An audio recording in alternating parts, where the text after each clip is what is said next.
Peace, family. Y'all know who it is. It's Dr. Bakari K. Lumumba of LumumbaSpeaks.com. Back once again with Equaline Network, the Pan African social media extraordinaire, the home of African centered news and information. If you're watching, make sure you hit the subscribe and like button. Thumbs up, thumbs up, thumbs up. Make sure you hit the notification bell. Make sure you hit the hype button. Also, make sure that you're thoroughly involved in the comments and make sure that you, of course, donate.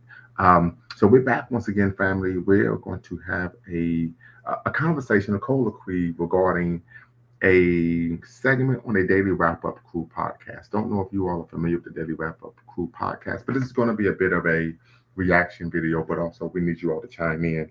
But on the podcast, they have a group of African Americans who refer to themselves as foundational Black Americans, and they're arguing that there is no diaspora war. I disagree, but not for the reasons you all would think. I think that they're trying to create a war when there isn't one. But they're arguing that we're clapping back and we're tired of being disrespected. As you all know, I've discussed ad nauseum on my platform that when you really push individuals to ask how one is being disrespected, they aren't able to provide any actual examples to substantiate said claim. So we're going to tap in. Make sure once again hit the subscribe and like button. You're watching LumumbaSpeaks.com, a Black empowerment initiative where we believe we can gain a competitive advantage by always betting on Black in conjunction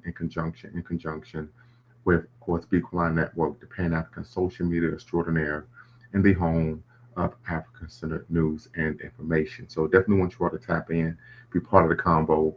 But I'm going to get started. Once again, this is the Daily Wrap-Up Crew. Went to very quickly, family. So I've reached out to the Daily Wrap-Up Crew probably about 3 or 4 times via email. I just emailed them again this morning regarding, hey, you've done a show on this particular subject matter. This is who I am. Here are my credentials. I would like to speak to this issue. Haven't heard back. So we definitely hope that we do, that there is a response as Brother LMA, who dribbles down in VA, and I think even Mr. K is aware. I've reached out to a number of individuals, have conversations, colloquies about these issues, and Dave Anderson is the only one that I heard back from. And of course, we even see how that went. So hopefully we finally will get a response that is substantive and allows us to actually have a meaningful conversation about the issue at hand. So what I'm going to do, and like I said, when you watch this, it's going to be difficult to digest, right? It was difficult for me to digest because you're going to see some Afrophobia, you're going to see some white adjacent type of talking points. So really something to consider, but trust me, just bear with me and we will get through it. Okay. Let's see, I gotta share my screen.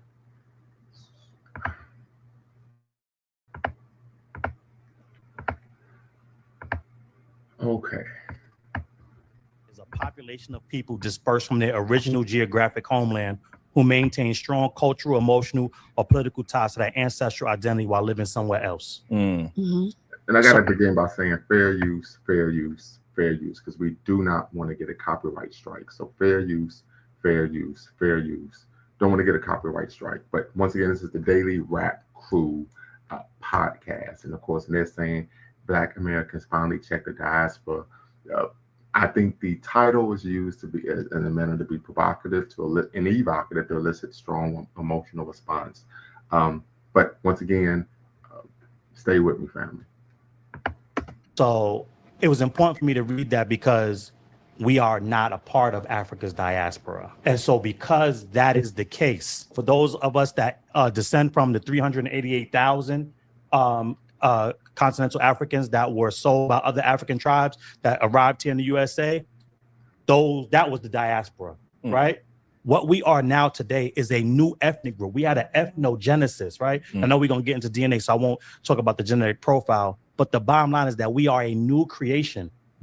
We don't have any ancestral, political, social ties to the continent of Africa or any country because those countries didn't exist when the subset of our ancestors that came from the continent were here. The other word that I have. So there's a couple of things right off the bat, right? So, and this is something I've noticed, one of the main talking points individuals make is this concept of ethnogenesis, right? As you know, this is a term that definition, I'm paraphrasing here, is the creation of basically a new ethnic group. So there's a couple things. One, what's really truly troubling is to state that we aren't members of the African diaspora. We are, irrespective of how you feel, that is reality. Second issue is Mr. K, what's going on from UK? The second issue we find here is this concept and idea of we have no ties. And I talk about all the time African cultural attention and African American culture. Many individuals have attained the culture. Peace, but I need to bounce. Got to keep my energy right. Overstood, I bet, right? Shout out to Haiti, Sapase. Yes, so many individuals are practicing the culture, don't even know and aren't even aware of it. Many of you may be aware there was a meme or picture going around on social media in which members of the FBA were pouring libation, talking about death to the term African American, not knowing that the point of libation is a form of African cultural attention. In religious services, call and response is an example of African cultural attention. We don't find this in other ethnic group or racial groups' religious practices. We talk about, hairstyles and even, wrapping one's hair, kinship formations, right? So there are numerous examples of African cultural attention. Yes, you say they're emotionally draining. I'm over it. I understand. Oh my God. That episode has Devin Prince. He talked about how Africana studies was a conspiracy against Black studies. Yeah, I don't know who Divine Prince is. But let me speak to that very quickly, because I saw an individual posting some things about how when you take on an Africana studies discipline, there aren't many courses centered on the African American experience. And as someone who, of course, has a background in Black studies, I know that isn't true, right? When I went to do my undergrad, my bachelor's was in African American studies. There are significant courses on the, of course, African American experience. We took classes on African history of the Civil Rights Movement, history of Reconstruction, contemporary African American politics, contemporary African American problems, African American music. So there were several classes that I took that focused on the African American experience, sociology, African sociology. I'm just thinking between politics, economics. So it just, the claims that they're making, of course, are adverse to facts off the bat. But this is what's going on here. Yeah, emotionally draining, overstood. So, all right, let's get back to it. I have a problem with that, and that conversation is the word war, right? A war. I'm sorry. Requires. The second issue is when he makes the claim that we are a new ethnic group. We're all African people that were dispersed throughout the Western world, formulated a new ethnic group. We talk about Afro-Haitians, Afro-Jamaicans, Afro-Barbadians, Afro-Bahamans, Afro-Cubans, all ended up creating a new, I sent you the video clip when he mentioned that on Dana's show. If you could send it to me again, it'd be greatly appreciated. I do apologize for my oversight, overlooking that. Created a new ethnic group, right? However, what we do know is that these people, biologically, not only are they still African, but there were significant cultural ties that remained. The practice, playing the drum, for example, something that is central in African culture, still is something that is prevalent in African American culture, right? So, it's just this is where it could be very, very tricky for individuals who are lay people, right? Because they're making some claims that are really they engage in what's called half truths, right? Real quick, Mr. Sandman, shout out to Philadelphia. They don't understand the difference between nationality and ethnicity. Why does it seem like common sense to us and they don't understand? Well, I think that's a great point, Mr. Sandman. So there could be a couple things. One, they may be purposely being disingenuous, right? And two, they may truly not know. And that's what really makes things scary here, because now you have individuals who lack really base level knowledge of a particular concept or idea, and they're out trying to teach people or promote a particular idea about something they really know nothing about. A great example of that would be my conversation with Dave Anderson.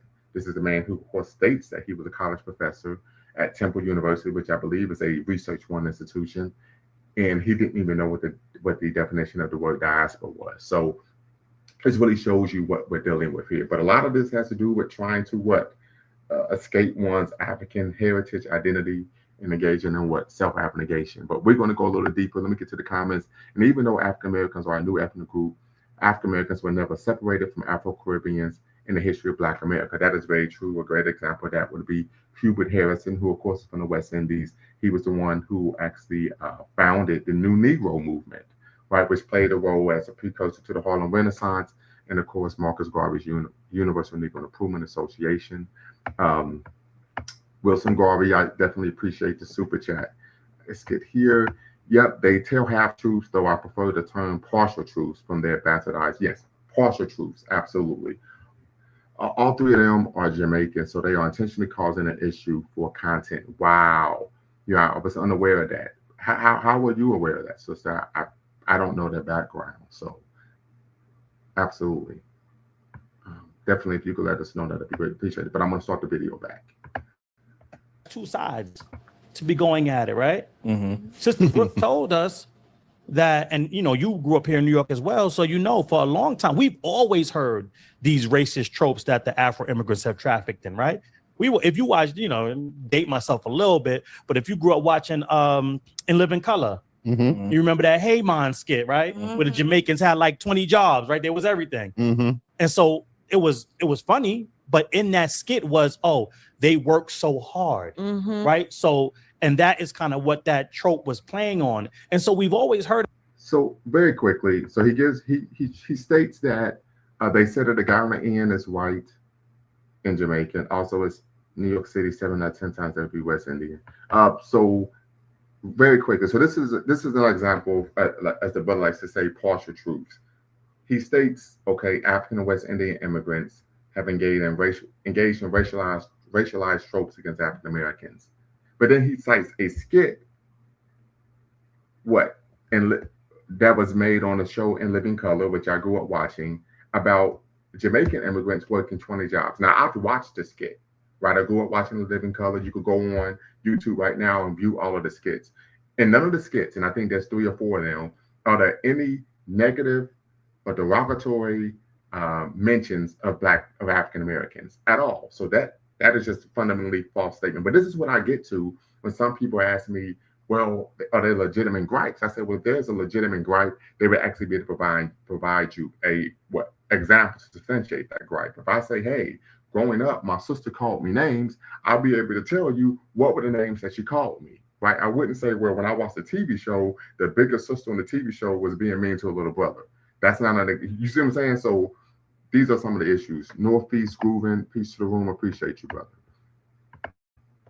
But we was like, you know what? Like, all right, let them believe what they need to believe, right? Like, and we just played it off. We played it to the left because, like you said, we didn't want to punch down on nobody, right? Right. We know who we are. We know what we've done here. So it was no need to fight them on every little thing. It was like, all right. It was almost like when I don't know if anybody has siblings, but when you're the older brother or older sister, Mm-hmm. and you got that little brother or little sister, I think they could beat you.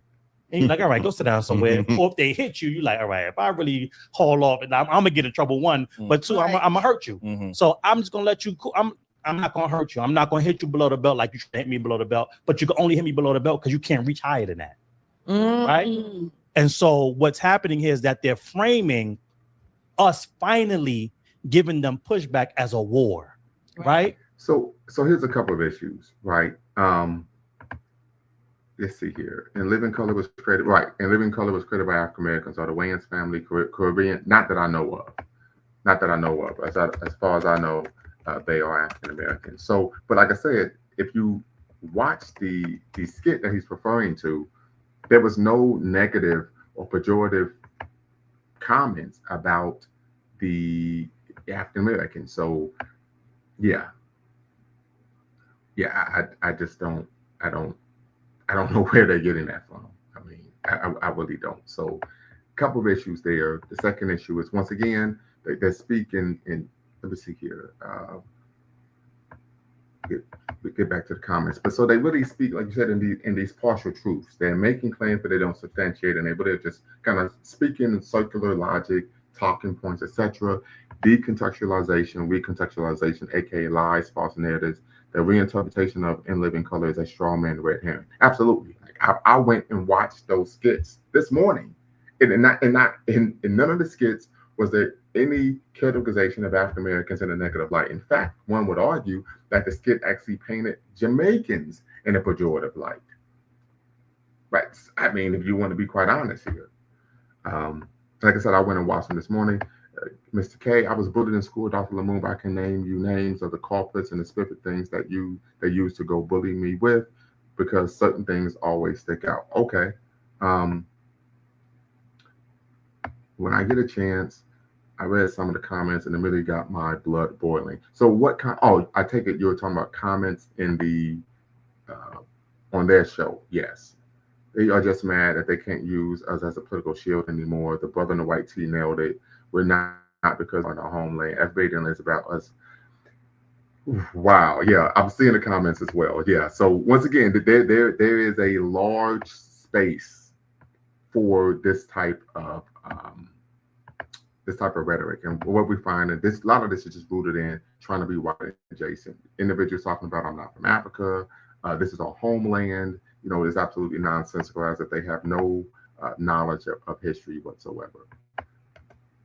Because their conversations never changed. They've always thought it was a white country.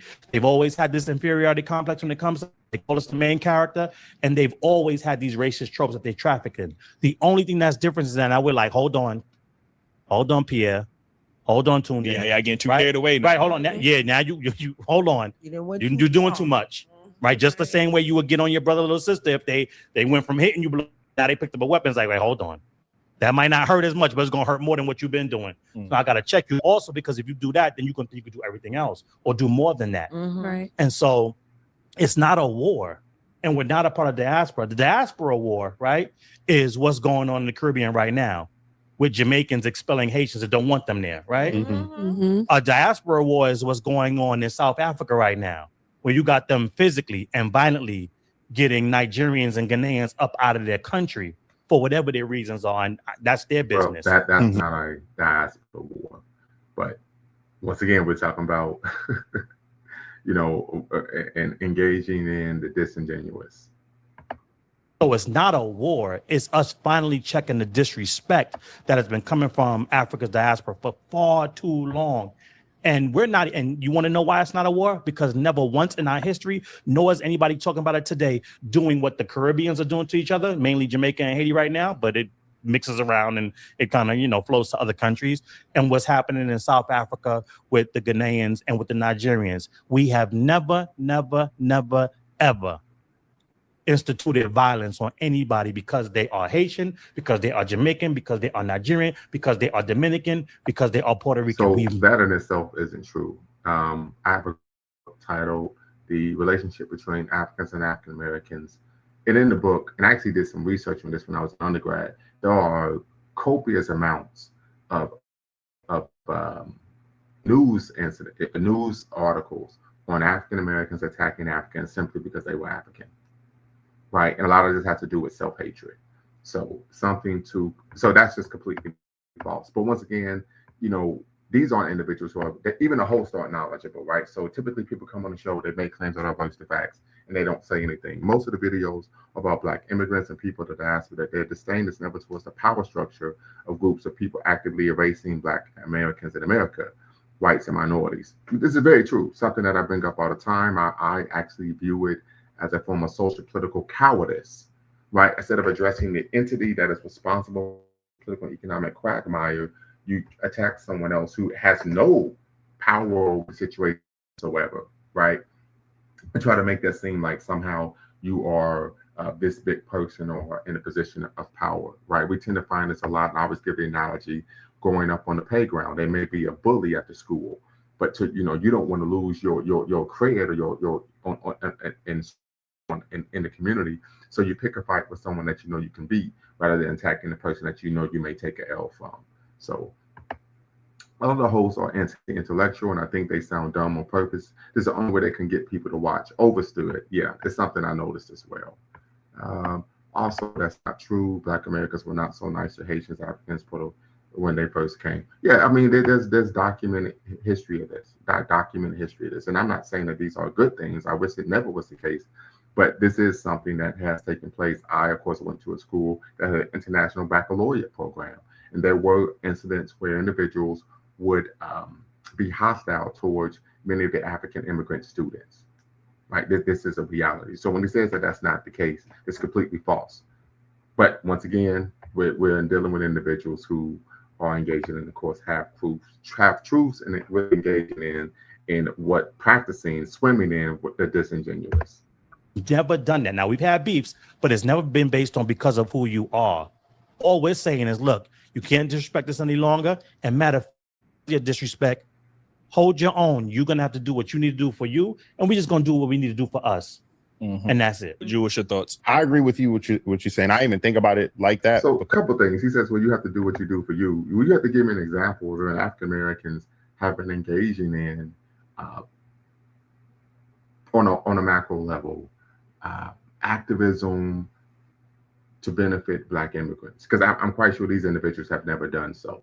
Right. So once again, a lot of these are just talking points that come from Tariq Nasheed. Because even if you think about just Black Americans, it's like 1 versus 50. You know what I mean? We getting jumped. I don't know. You know what I'm saying? This fight is this war can't be fair. You know what I'm saying? And not only that, we got to go against the other people that's running the show. You know, and I don't like to say their name, but it sounds similar to my name. But it's just an uneven fight. So I mean, I think they are mad that we are voicing ourselves, but I think it's been like this from the beginning of time. I just think that with the platforms of social media, we can actually hear them and they feel confident about, it's just like when somebody's getting jumped at school, right? You know what I'm saying? Or you got this little person that you think, okay, I'm gonna get them. And now even the people that wasn't tough want to then jump on them too. You get what I'm saying? Yep. So when you're just like, hey, I don't want to, you're not looking for violence. You're just looking for equality. You know what I'm saying? Like, you cool, I respect you, go about your business. And then it's like, oh, well, you ain't say nothing when this person did something, I'm gonna do it too. So it's just more like a gang on thing. And I don't want to sound like a victim as a Black man. Let's see, you said Brother Khalid Muhammad pointed out in one of his lectures how Black immigrants were always frontline against systemic oppression in New York, but they would disregard that. Yeah, I've been to New York on a number of occasions. And part of that is true just simply because of their population, right? Oftentimes Black immigrants face multiple forms of discrimination. Not only are they Black, but also they're an immigrant, and so oftentimes that's used against them as well. So that is true as well. Yes.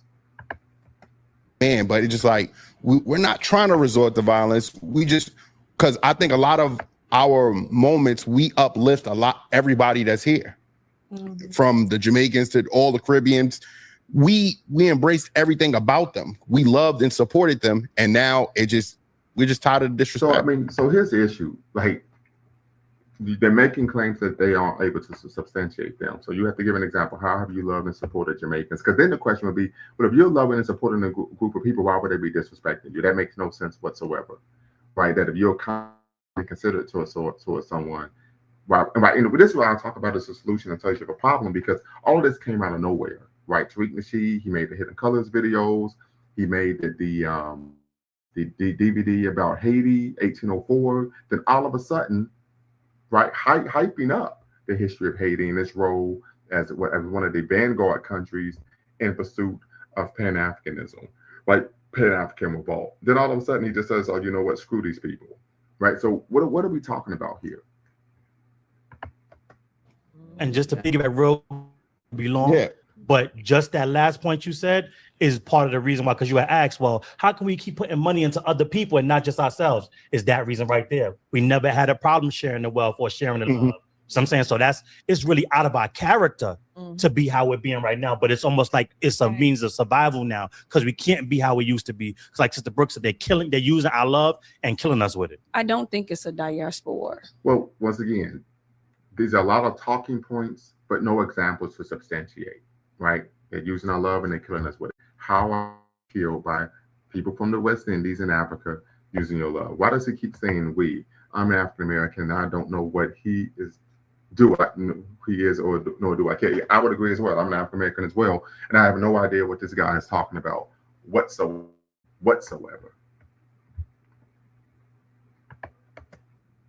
I don't think. Never in recorded history have you anything that's in books of foundational Black Americans invading someone's country or so and to claim cultural dominance. That is not true. I think what's happening. So once again, this is an example of now you're just making stuff up. No one has ever accused African Americans of invading someone else's country, and trying to promote cultural dominance. So now it's almost like they're trying to create an accusation against them, and they say, "Hey, we never did this." No one's ever made that accusation. Yeah, this is what you say here. He's talking pure conjecture to where it's toxic. I agree. Is Black Americans are finally deciding that we are going to put shit in check. We're going to set boundaries, and you're no longer going to disrespect us. You took our kindness for weakness, and that's what's happening. And I think the reason why foundational Black Americans are responding so aggressively is because for the past 60 years, we've just been letting stuff slide so long, just letting it slide. So we're just like, hold on, wait a second. No, we're not going to do this. Listen. I know someone said, "Oh, you guys don't have the same energy for the white man." No, that's not true. We always put a mirror up to white supremacy. We always have. We are just saying we are not having another colonizer. That's what's happening. So again, we are getting jumped. So now the claim is that African and West Indian immigrants are trying to colonize African Americans.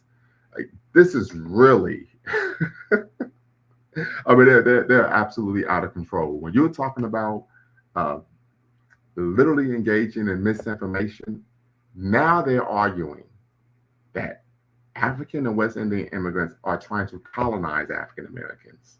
Get the French toast out of Dayton.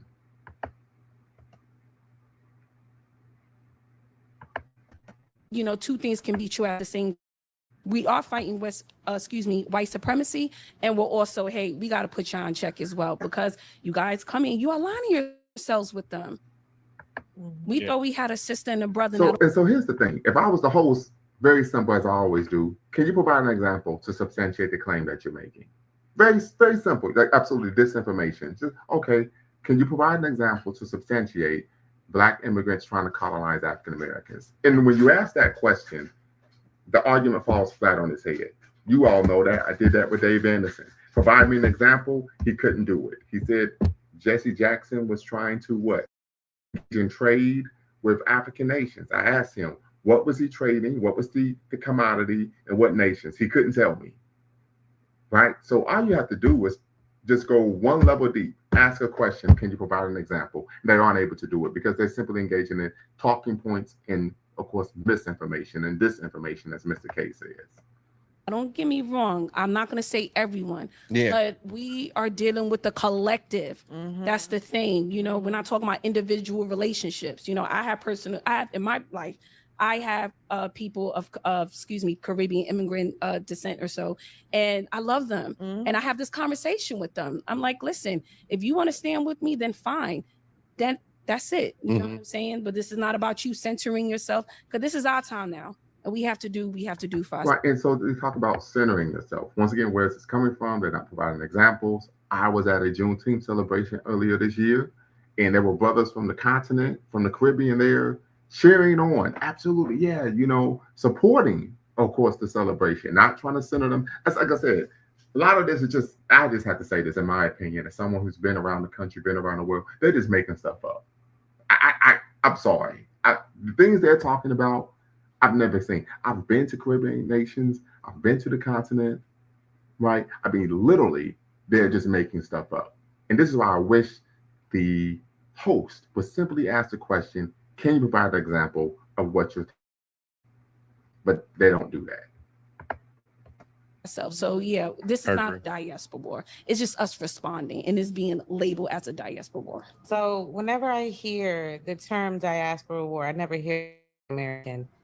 So that says something right there. And I love that you dropped the definition of diaspora, because that's not something we're doing. I think anytime I hear non-Black American people get upset, a war has to be fought both ways. Mm-hmm. We're just saying, I'm not from Africa. Oh, you so and so. That's disrespectful. Yeah, like, and then our response be, but I'm not from Africa.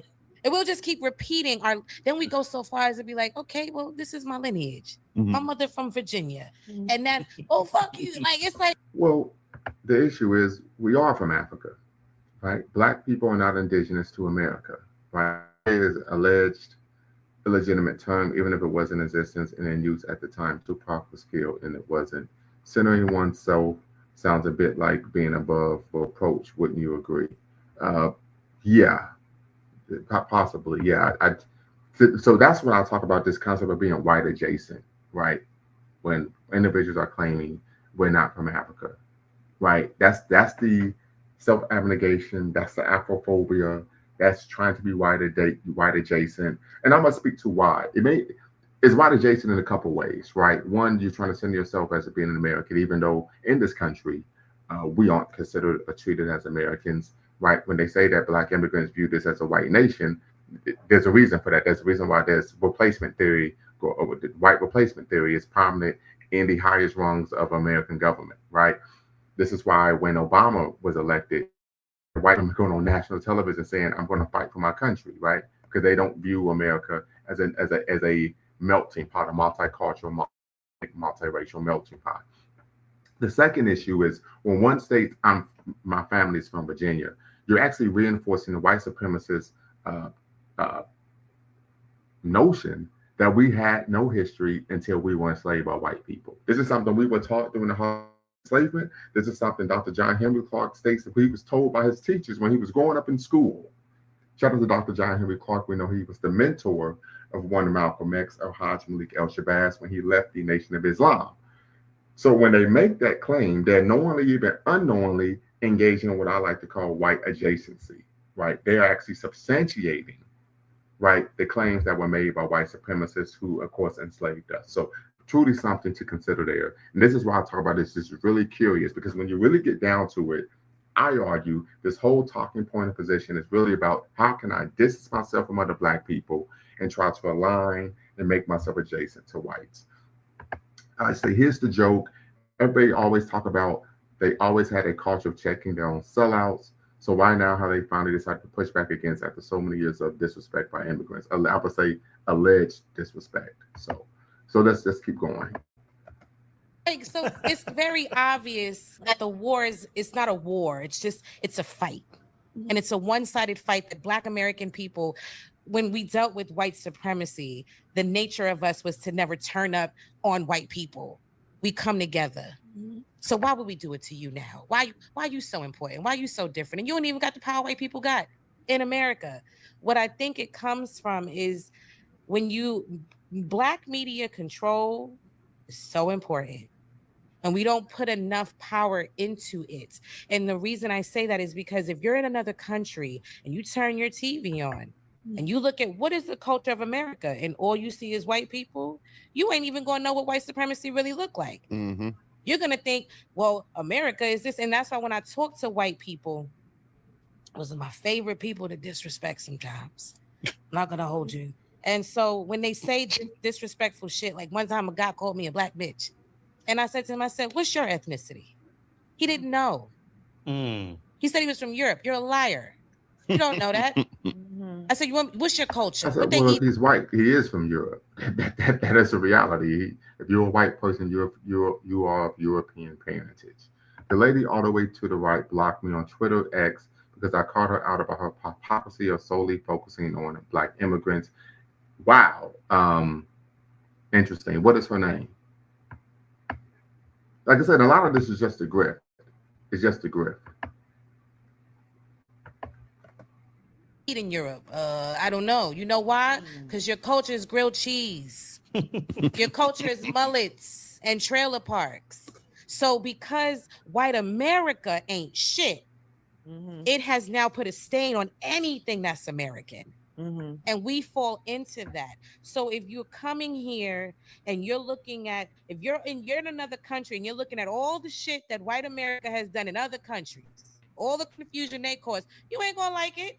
You're gonna come over here with a little chip on your shoulder, and you're gonna look at the people like us and be like, well, you stupid for even staying here. So yeah, that's just complete nonsense, right? Most individuals, if you are, and I know this because I've traveled abroad. When you are in community with individuals who are immigrants and they have knowledge of the machinations of American empire, they don't automatically assume that Black people are on board with that. In fact, if you are, typically they're shocked, right? I know this because I've traveled abroad and had conversations with Black people in other countries, and that's when they would say, man, you, it's like your worldview is that of a Mzungu or a white person, right? They typically would make the presumption that because you're Black in America and the experience that we have, that we would not be in support of course, the machinations of white American empire. A great example of that was in the movie Dead Presidents, where when they were fighting the Viet Cong, there was one of the Viet Cong soldiers had left something in the battlefield about Black men go home, this is not your fight, right? Same thing with the Iraq War. So that claim is just completely false. That's why I always say you have to ask the question, can you provide an example? Sister Brooke is her name. Hey, Dad, the one that was screaming at President Mahama. See here. Yeah, that's the same girl. Ain't that the one who was screaming at? So who's President Mahama? Let's see here, Pres Mahama. Oh, you're talking about, okay, President of Ghana. So she was screaming at him for what? When? Wow, ain't that the one who was, wow. So she was screaming at him. I would love if you could all give me some background of what took place, when and why, what was she saying, but that's pretty strange. But I'm quite sure she isn't screaming at President Trump, even if she had the opportunity to do so. Look at you, you ain't got nothing. So I think it is it's large. A lot of it is a lack of education. It is a lack of Black American people specifically being able to run our own newspapers. We don't have I don't think to this day we have a so this is a good point. So it says if she was screaming at the president from Ghana, then she shouldn't even be platformed. They were literally trying to get the U.S. to acknowledge their wrongdoings. Very true, right? So once again, just the disinformation is absolutely unbelievable. Newspaper that's putting out the image that we want people to know about us. The news about, like, isn't it an African woman? Sure is. And I notice when it comes to people to know about us, the news about, like, isn't it an African woman? Sure is. I don't know the name of the paper. When it comes to the images that she puts about Black American people, she ain't got no shame, and she don't question for 2 seconds. And I don't know what camera I gotta look at, but you know I don't like it. She don't think for 2 seconds to finesse how she makes Black American people look. But when it come to an African, they always got the garb on and they always doing something positive.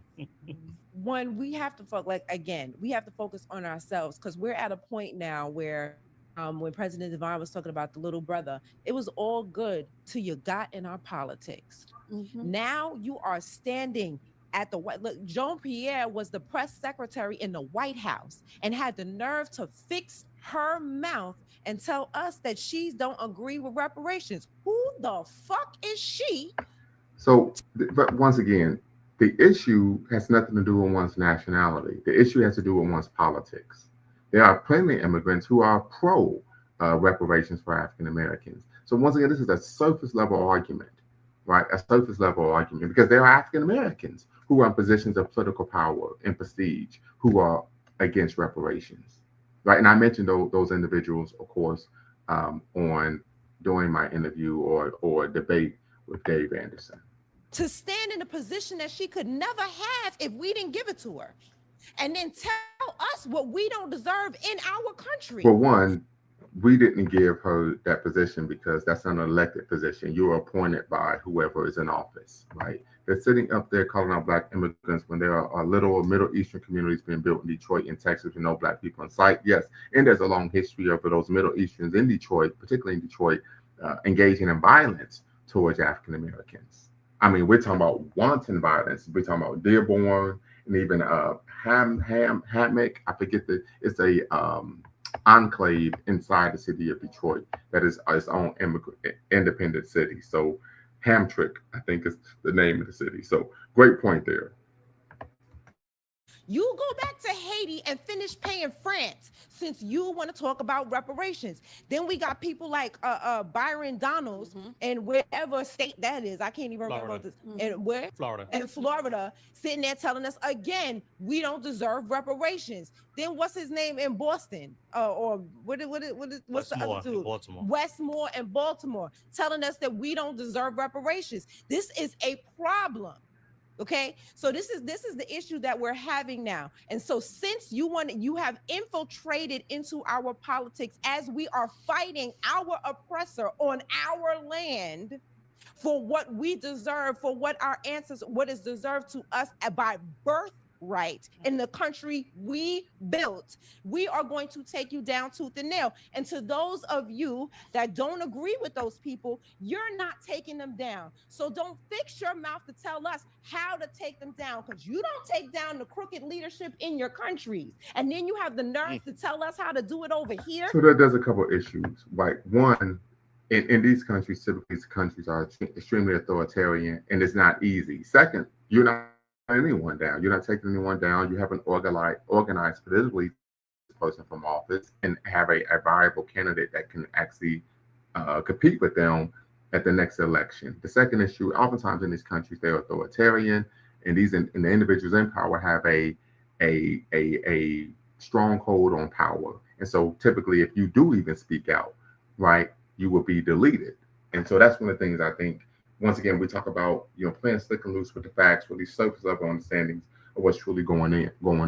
But once again, this isn't an issue of individuals being corrupt. And oftentimes these corrupt leaders in different countries, we've talked about this before with Mobutu Sese. We talked about the individual who, of course, supported French coups in West Africa, and he used Cote d'Ivoire as a staging place for the CIA to train individuals to overthrow Nkrumah's administration. Oftentimes, these individuals are backed by, of course, the United States. Another example of that, because we have to provide examples to substantiate, would be Papa Doc and Baby Doc, right, being funded by the U.S. government, and that's why they were able to stay in power for so long and oppress their people, right? So it's not as simplistic as one would think. They're mentioning fake pages and one real politician as a sample size to call out the entire Black immigrant community. Let's see here. We should be able to see how easy it is for some type of outside entity to come amongst Black people, cause the type of mischief that ended up creating the transatlantic slave trade. Absolutely. I remember this is probably over a year ago. There was a brother from the continent, but it's like, what are you doing here? This is how we ended up in this situation, divide and conquer. Here's a joke. These same FBAs here, when they try to talk about current affairs news in Caribbean and Africa, they never get their news information from journalists and media in the Caribbean and Africa. That may be so. She needs to make sure she vote for FBA candidate running for office in her New York district. Oh, they don't have any. Right. Yes, and that's the big major issue. These corrupt leaders that you're talking about are backed by the West. They are funded by the West. They're giving weapons by the West. Right? It's not as simple as one would think. We don't have time for it. I don't have time for love. I don't have time for forgiveness. I don't have time to teach you. The time to teach was the past generation. Look back then. My big sis Keisha from Thorough Black Talk, they ran all types of Black history meetings every freaking week, where they would disseminate information and everything like that. And now, and look how 20, 30 years now, you know what I'm saying? Y'all still don't understand what it is. Y'all still don't know to get on code. Y'all still don't know that who your oppressor is. And another thing, y'all sit here and talking about, what America is. Understand there has always been two Americas. There's white America and there is Black America. So once again, we talk about the disinformation. She says, y'all don't know who America is. What is she referring to? Who is she referring to, right? And it isn't two America. There's a white America, there's a Black America, there's a Latino America, there's an Asian America, right? There's a Jewish America, there's an Arab America. So it's pretty obvious that these are individuals who I would argue aren't well educated on the issues that they're talking about. Once again, this is something, as I said it before, every individual, literally in my lifetime, that I've come in contact with that promotes FBA rhetoric has never been able to give me an actual tangible example to substantiate their position. Ever. I'm talking about in my entire life. I know this has only been around maybe since the early 2020s, but ever, right? And so this really goes to show you, I would argue that some of these individuals have taken on these talking points in these positions because they're easy to manipulate. Since the founding of America, hence the name Foundational Black Americans. Since the founding of America, we have been here. Since they put pen to paper and belt to ass for. Well, I mean, okay, I'm gonna let it go right ahead. For independence, we have been here. They have had their America. Remember, because it was literally legally enshrined in law for there to be two Americas. We're called Jim Crow. They was over there and we was over here. So you cannot tell us what America is. And if you had so much problems with what America has done to your country or other countries, why do you come over here and align with the very same person who did that to you? So there's a couple issues here, right? Once again, she's making some broad sweeping indictments. Two, you have to understand how the global economic system works, right? The global economic system works in which the core countries or countries in the global north have they're able to hoard or have a monopoly on wealth, resources, etc. And so this leads to a brain drain that if you want to be able to gain a better education, better quality of life, make more money, you're going to have to go oftentimes to the global north, right? So this leads to a brain drain. All of this is a derivative of course, European colonization throughout the world, but also the transatlantic slave trade, which funded the Industrial Revolution. Irrespective of how you may feel, individuals have to travel to the global north because that's how colonial systems are set up, right? You have to oftentimes find yourself going to the mother country for better education, opportunity, etc. That's the way colonies are set up. So once again, this is an extremely simplistic argument that they oftentimes make. Let's see here. I mean, you can make the same argument where African Americans, hey, we've been treated bad by white people in this country for so many years. Why do you go to predominantly white institutions? Why do you for a white corporation? Because that's the way things are set up. You really, oftentimes you don't have an out, right? Munster Cody in his book, Autobiography of an LA Gang Member, talked about when he was in prison, a lot of brothers became conscious. They became black nationalists, black radicals, even Pan-Africanists. But he says when we get out of prison, we had to deal with the reality that, hey, we're in a situation which, even though we may have this high level of black consciousness, we still, at the end of the day, may have to go work for a white person or a white company or a white corporation. So that's just the way things are set up. So how they're wearing the Black American heritage flag, whose creator acknowledged the connection of the African or diaspora. Not one time when they say Foundation Black America do they acknowledge that we were literally second-class citizens on enslaved peoples. Foundation to what? Great point. Like I said, it's albeit white adjacent.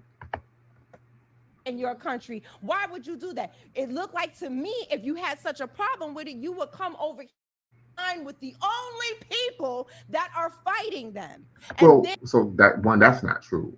Black people are not the only people that are fighting them. We know there's a large segment of the Asian American community who are fighting against, of course, white supremacy. We know Latinos, or where there are some Latinos who align this concept called Blanqueamiento, where they're trying to whiten their race. And there are others who, of course, do not. So once again, she's making claims that are completely false. In fact, I remember when I was in my first year of my doctoral program at Theodore House at University, one of my professors was Filipino American, and he played a video of a Filipino rap group. And they were actually going in on, of course, white supremacy and colonization. So I'm trying to see if I can find the video. But once again, yeah, absolutely nonsensical. But I'm going to see if I can find that. These same FBAs here will brag about FBAs fought in every U.S. abroad. So basically, they're bragging about taking part in U.S. imperialism. Absolutely. Why is she so angry? I also know for a fact that none of the people on the panel are doing anything but scamming. Yeah, that wouldn't surprise me at all. Let's see here. So, family, I'm going to put the link in the chat, and then you all can tap in to be part of the conversation. But once again, just more grift. Once again, what we tend to find happen is that they're making broad sweeping indictments, but they don't provide any tangible, actually, examples. As I said before, you talk about Byron Donald, you talk about other Westmore.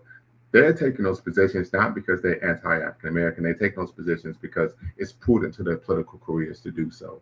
And that we find Black people throughout this country. A great example of that would be the Congressional Black Caucus. We're talking about politically, to where the Congressional Black Caucus has been under severe and strident criticism for not taking positions that would be considered progressive or in the benefit of the African American community here in the United States of America. So this is not something that is germane based on one's nationality or ethnicity, but it's, of course, rooted in, of course, I would even call you elitist politics, right? This concept of being members of the power elite.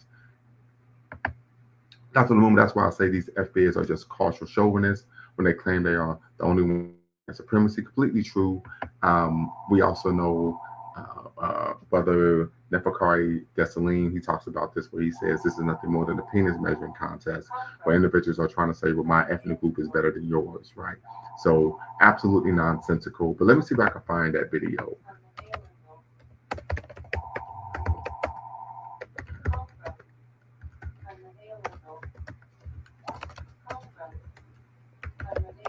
Yeah, so absolutely nonsensical, but let's see it here.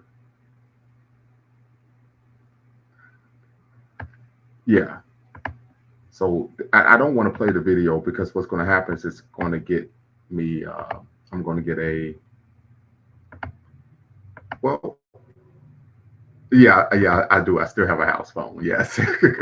I think, so I'm not going to play the video, but I'm going to show you all so you could actually look at this yourself. But this will be an example of a Filipino group, female group, right? And yeah, I'm going to play this.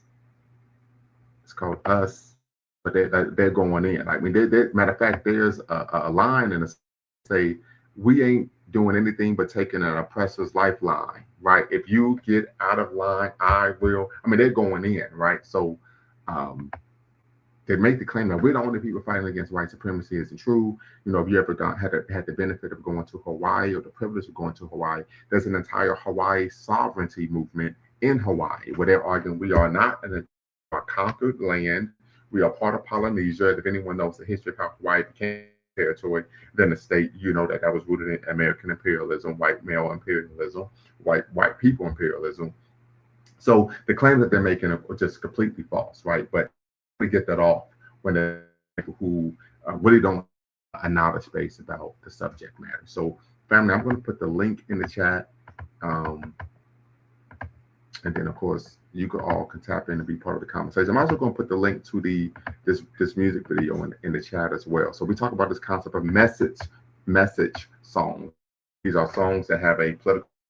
One of the greatest examples of that we will find is, of course, some of the Negro spirituals during the Holocaust, Wade in the Water, etc.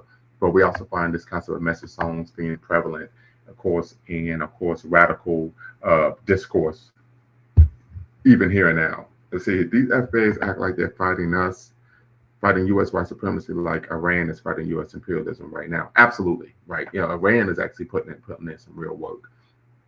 That is a great point, rather than simply going on YouTube and, of course, bashing other groups of people.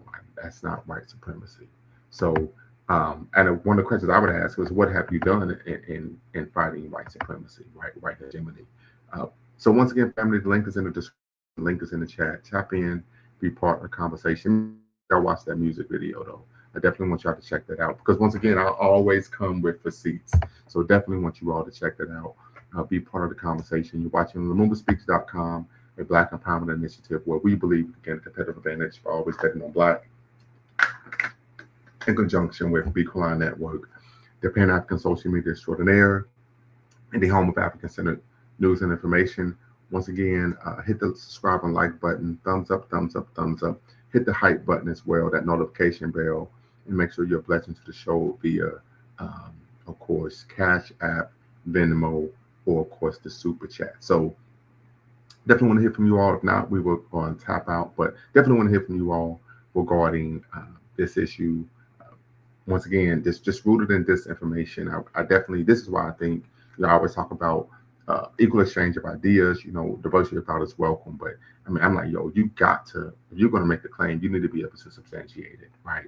You need to be able to substantiate it, but they typically aren't able to do so. And I would agree that if individuals are simply engaging in a grift. This is what is prominent now. This is what is in vogue, and so as a result, they're going to make sure that they're in said rhetoric. So tap in, family, be part of the conversation. The link is in the description. Link is in the chat. Want to hear from you all. If not, of course, end things, but definitely want to hear from you all. So hopefully I can hear from you all before I decide to call it an evening. Why do Black people fall for grifts easily? So I think there's a couple issues, right? I was watching Brother Cam's video on Dr. Sebi. He talks about that. He asked that question, why do Black people fall for grifts? So he said there's a couple issues. One, America's an anti-intellectual society. Anti-intellectualism is rampant in American society. The second issue we tend to find is Black people typically are distrustful of legitimate social institutions and organizations, right? So when we talk about, for example, Dr. Sebi, well, most Black people, we have a reason to be reticent of trusting the established medical establishment, right? We know the ski experiment, we understand when you go in for a hangnail, you come out in a body bag, right? We know there's a long history of forced sterilizations on Black women. We know they've even done experiments on us without anesthesia, without our consent, right? So there's a reason for that. And so individuals come in and they're able to take advantage of that, right? And say, hey, I'm a doctor, even though I have no medical actual education or background, even though I didn't even go to a community college, and they're able to get that off, right? The second issue is, in my opinion, part of that is just rooted in anti-intellectualism. Most individuals are adverse to learning, studying, educating oneself. And so a lot of times things are passed around in the community just via word of mouth. Now, some could argue that of course is a derivative of the oral tradition that comes from our ancestors' culture. The problem with that nowadays is it allows individuals to be in a space where they're able to manipulate, right? Individuals. So for example, we even find this in the Black church, where oftentimes individuals will be in a congregation where the pastor or the preacher is making claims that are absolutely nonsensical, adverse to facts, ahistorical, but no one challenges him, right? And so some of that I would even argue comes from some of the religious practices that we have, where you're really taught growing up in church, you're not supposed to question anything, right? And so typically, for example, a child typically is very curious. A child is asking questions all the time. When you grow up in those type of institutions, you're really socialized to where that aspect of one's personality or identity is taken away. And so as a result, you become accustomed to just accepting what you're told if it doesn't sound right. So I think there are a number of reasons why. I think that would be some of the reasons that play a role. Did you start reading Brenda Gill Plummer's books at all? I have not started yet, but I probably will this week. I see people make fun of Jim Jones' carpet for things like that. We're very simple. One, it was the religious grift. And I know this, with most Black people, if you mention God or Jesus, they'll do anything you say, right? They follow you to the ends of the earth. I give an example. When I was an undergrad, there were some Mormons who were proselytizing on campus. But if anyone knows anything about the Mormon church has a part of their official doctrine and belief was that Black people did not have souls. Now, of course, they took that down as one of their official beliefs in 1982. Don't quote me in the year, but I know it was in the early 80s. But it's still part of the culture of the institution. So there's a young sister on campus, and they're going to talk to you about Jesus Christ, and she runs over there, oh, my, and I'm like, hey, relax. Like, do you know what they're about or what they believe in, right? So some of that, of course, is a derivative of the Holocaust of enslavement. All you got to do is mention Jesus, and people are ready to jump on it like, somebody's in here. Yeah, so that plays a role, but I think a major part of it is just anti-intellectualism. That's a major part of it. ask myself that question all the time. Yeah, so I think a lot of it just boils down to anti-intellectualism, right? And once again, we go back to that church concept of individuals being charismatic, individuals having the capacity to be beguiling, right? Likable, right? Amenable. And so as a result, individuals are willing oftentimes to align themselves with something or someone, even if what's being articulated is absolutely nonsensical and makes no sense whatsoever. So I think one consider when we talk about why Black people fall for the grip so much. But a lot of it, of course, is rooted in anti-intellectualism. It's easier to get information from YouTube, and I'm guilty because I'm on YouTube.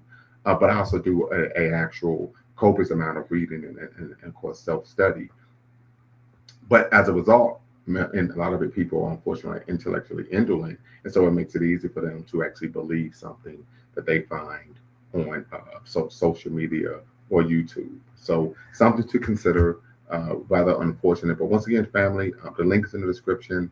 The link is in the chat. Tap in, be part of the conversation, or I will check on this evening. Happy Pan-African Wednesday to you all.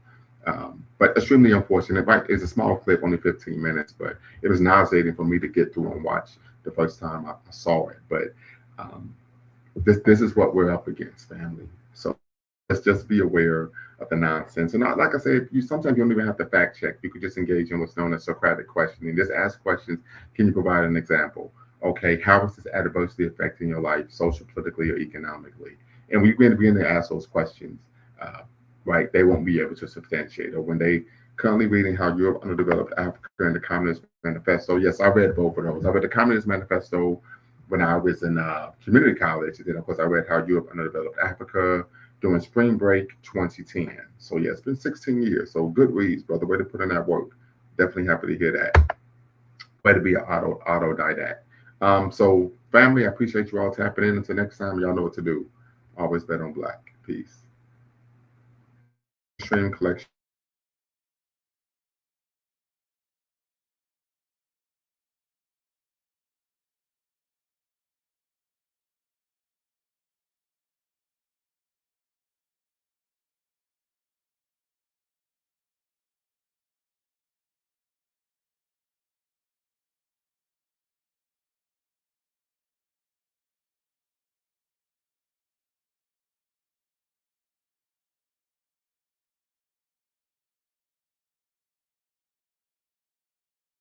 Okay. Yes, sorry about that. Having some. Wow. Yeah, you read your thesis as well. Okay, so please share with me what were your thoughts. And once again, to tap in and be part of the conversation, you do not have to cam up, right? So you can keep your camera off. Would love to get your thoughts on my thesis. I knew there was a couple of typos in here. But yeah, I would love to hear from you in terms of what did you think of my thesis, of course, which was titled "Is Pan-Africanism Dead? Examining the efficacy of Garveyism in the Southeastern United States." So hopefully, brother, you could tap in and be part of the conversation to let me know what you thought of that. But we're going to do a show on top five. So typically we talk about, top five sports related, basketball, maybe rappers, but we're going to do a show top five favorite Pan-African texts, right? Pan-African books. So probably do that later this week, right? Top five Pan-African books. So family, definitely want to hear from you all. Northeast grooving. I'm going to stay on because I want to hear from you in terms of what did you think of my thesis. If you think I made a coherent argument, was it well articulated? And of course, you can answer the question at the end. Of course, your response is, do you think Pan-Africanism is dead? So, see, you got these three kids with me, but I'm only critique was not mention the Hebrew Israelites when you mentioned hidden colors. Oh, I'm sorry. So what do you mean? What do you mean? I'm not following. As I do remember mentioning hidden colors. I think this was an introduction. So are you saying I should have mentioned Hebrew Israelites in the same vein as I mentioned hidden colors? If so, please let me know. And shout out to the kiddos, to the Watoto.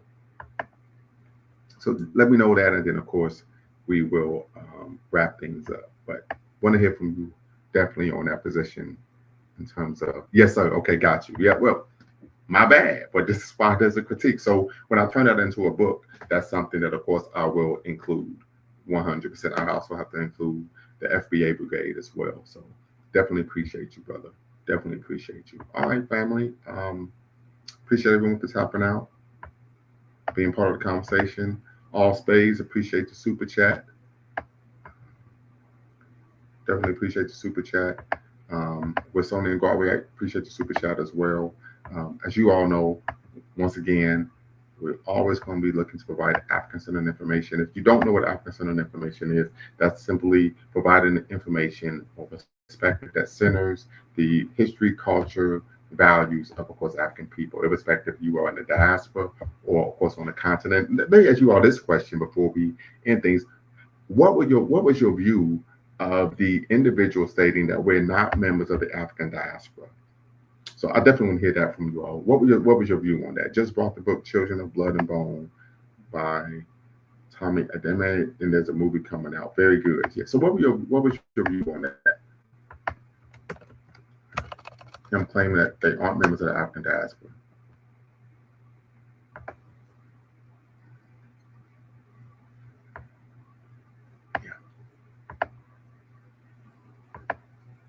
See, I want to hear that.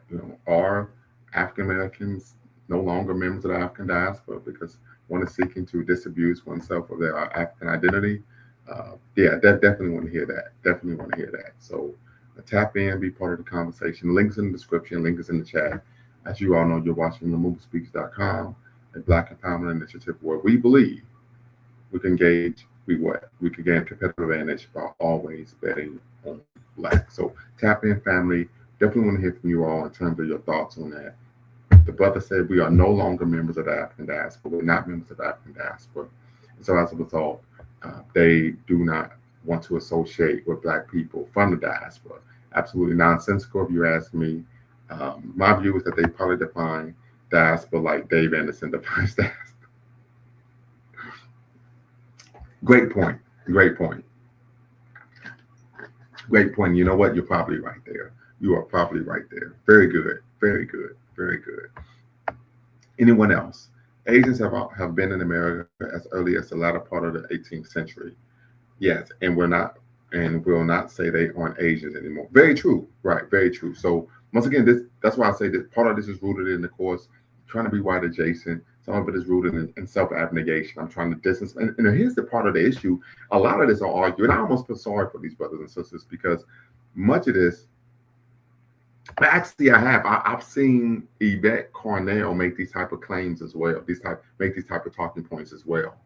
And I used to think there was a difference, but literally, I probably 3 days ago, I saw her on a clip making the same type of comments. But to your point, I almost feel sorry for these brothers and sisters because this is a byproduct, of course, of miseducation, right? And a part of the miseducation was in Dr. Charles Mills. He wrote the book, The Racial Contract, right? Seminal text and the basis of course, Big Ross, I will give the quote. Give me a second. He provided the basis of my dissertation. He talks about that part of the colonial education. He talks about this in terms of on the continent, the Caribbean, and even here in America, where he cites, of course, the work of Dr. Carter G. Woodson, is to make Black people believe that their history, heritage, and culture is a wasteland of non-achievement, right? And so as a result, what white people did to us was to rescue us from our own culture, right? He says, so as a result, if you buy into that narrative, which most people have because miseducation is omnipresent in the public school system, you seek to then identify with what? Whites rather than, of course, yourself. So that's where a lot of that is coming from. I'm part of the African diaspora. If there's aliens on the moon, I'm part of the Earthling diaspora, right? Okay, so yeah, there was a quote by Yvette Cornell where she was claiming, she was using some of the same talking points I saw FBAs making, talking about you can't, and I'm trying to make sure I get this right because I'm have to paraphrase, but she was saying things about you need to go back to your own country, you're running for white supremacists over there. She was making these type of claims. I'm gonna see if I can try to find it. So give me 1 second. If I could try to find these comments from her.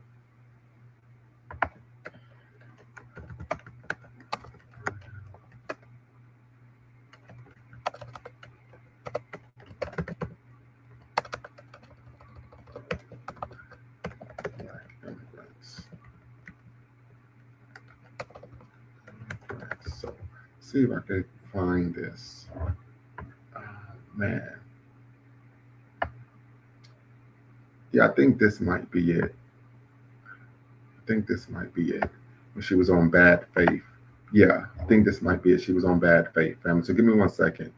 That's right, because shout out to Wiser Dome TV, because he's the one who put me on to this. So she was responding to an individual and not the diaspora as a whole. Well, she was being interviewed, and this is a claim that she made about the diaspora, a Black immigrant. So give me a second. I'm going to bring this up. Okay. So as you can see here, like she's on, I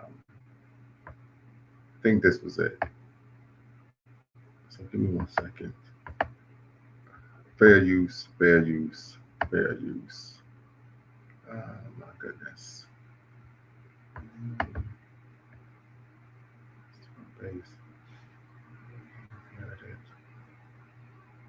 Yeah, I think this is it. Because the brother said he was surprised that she was even being platformed by this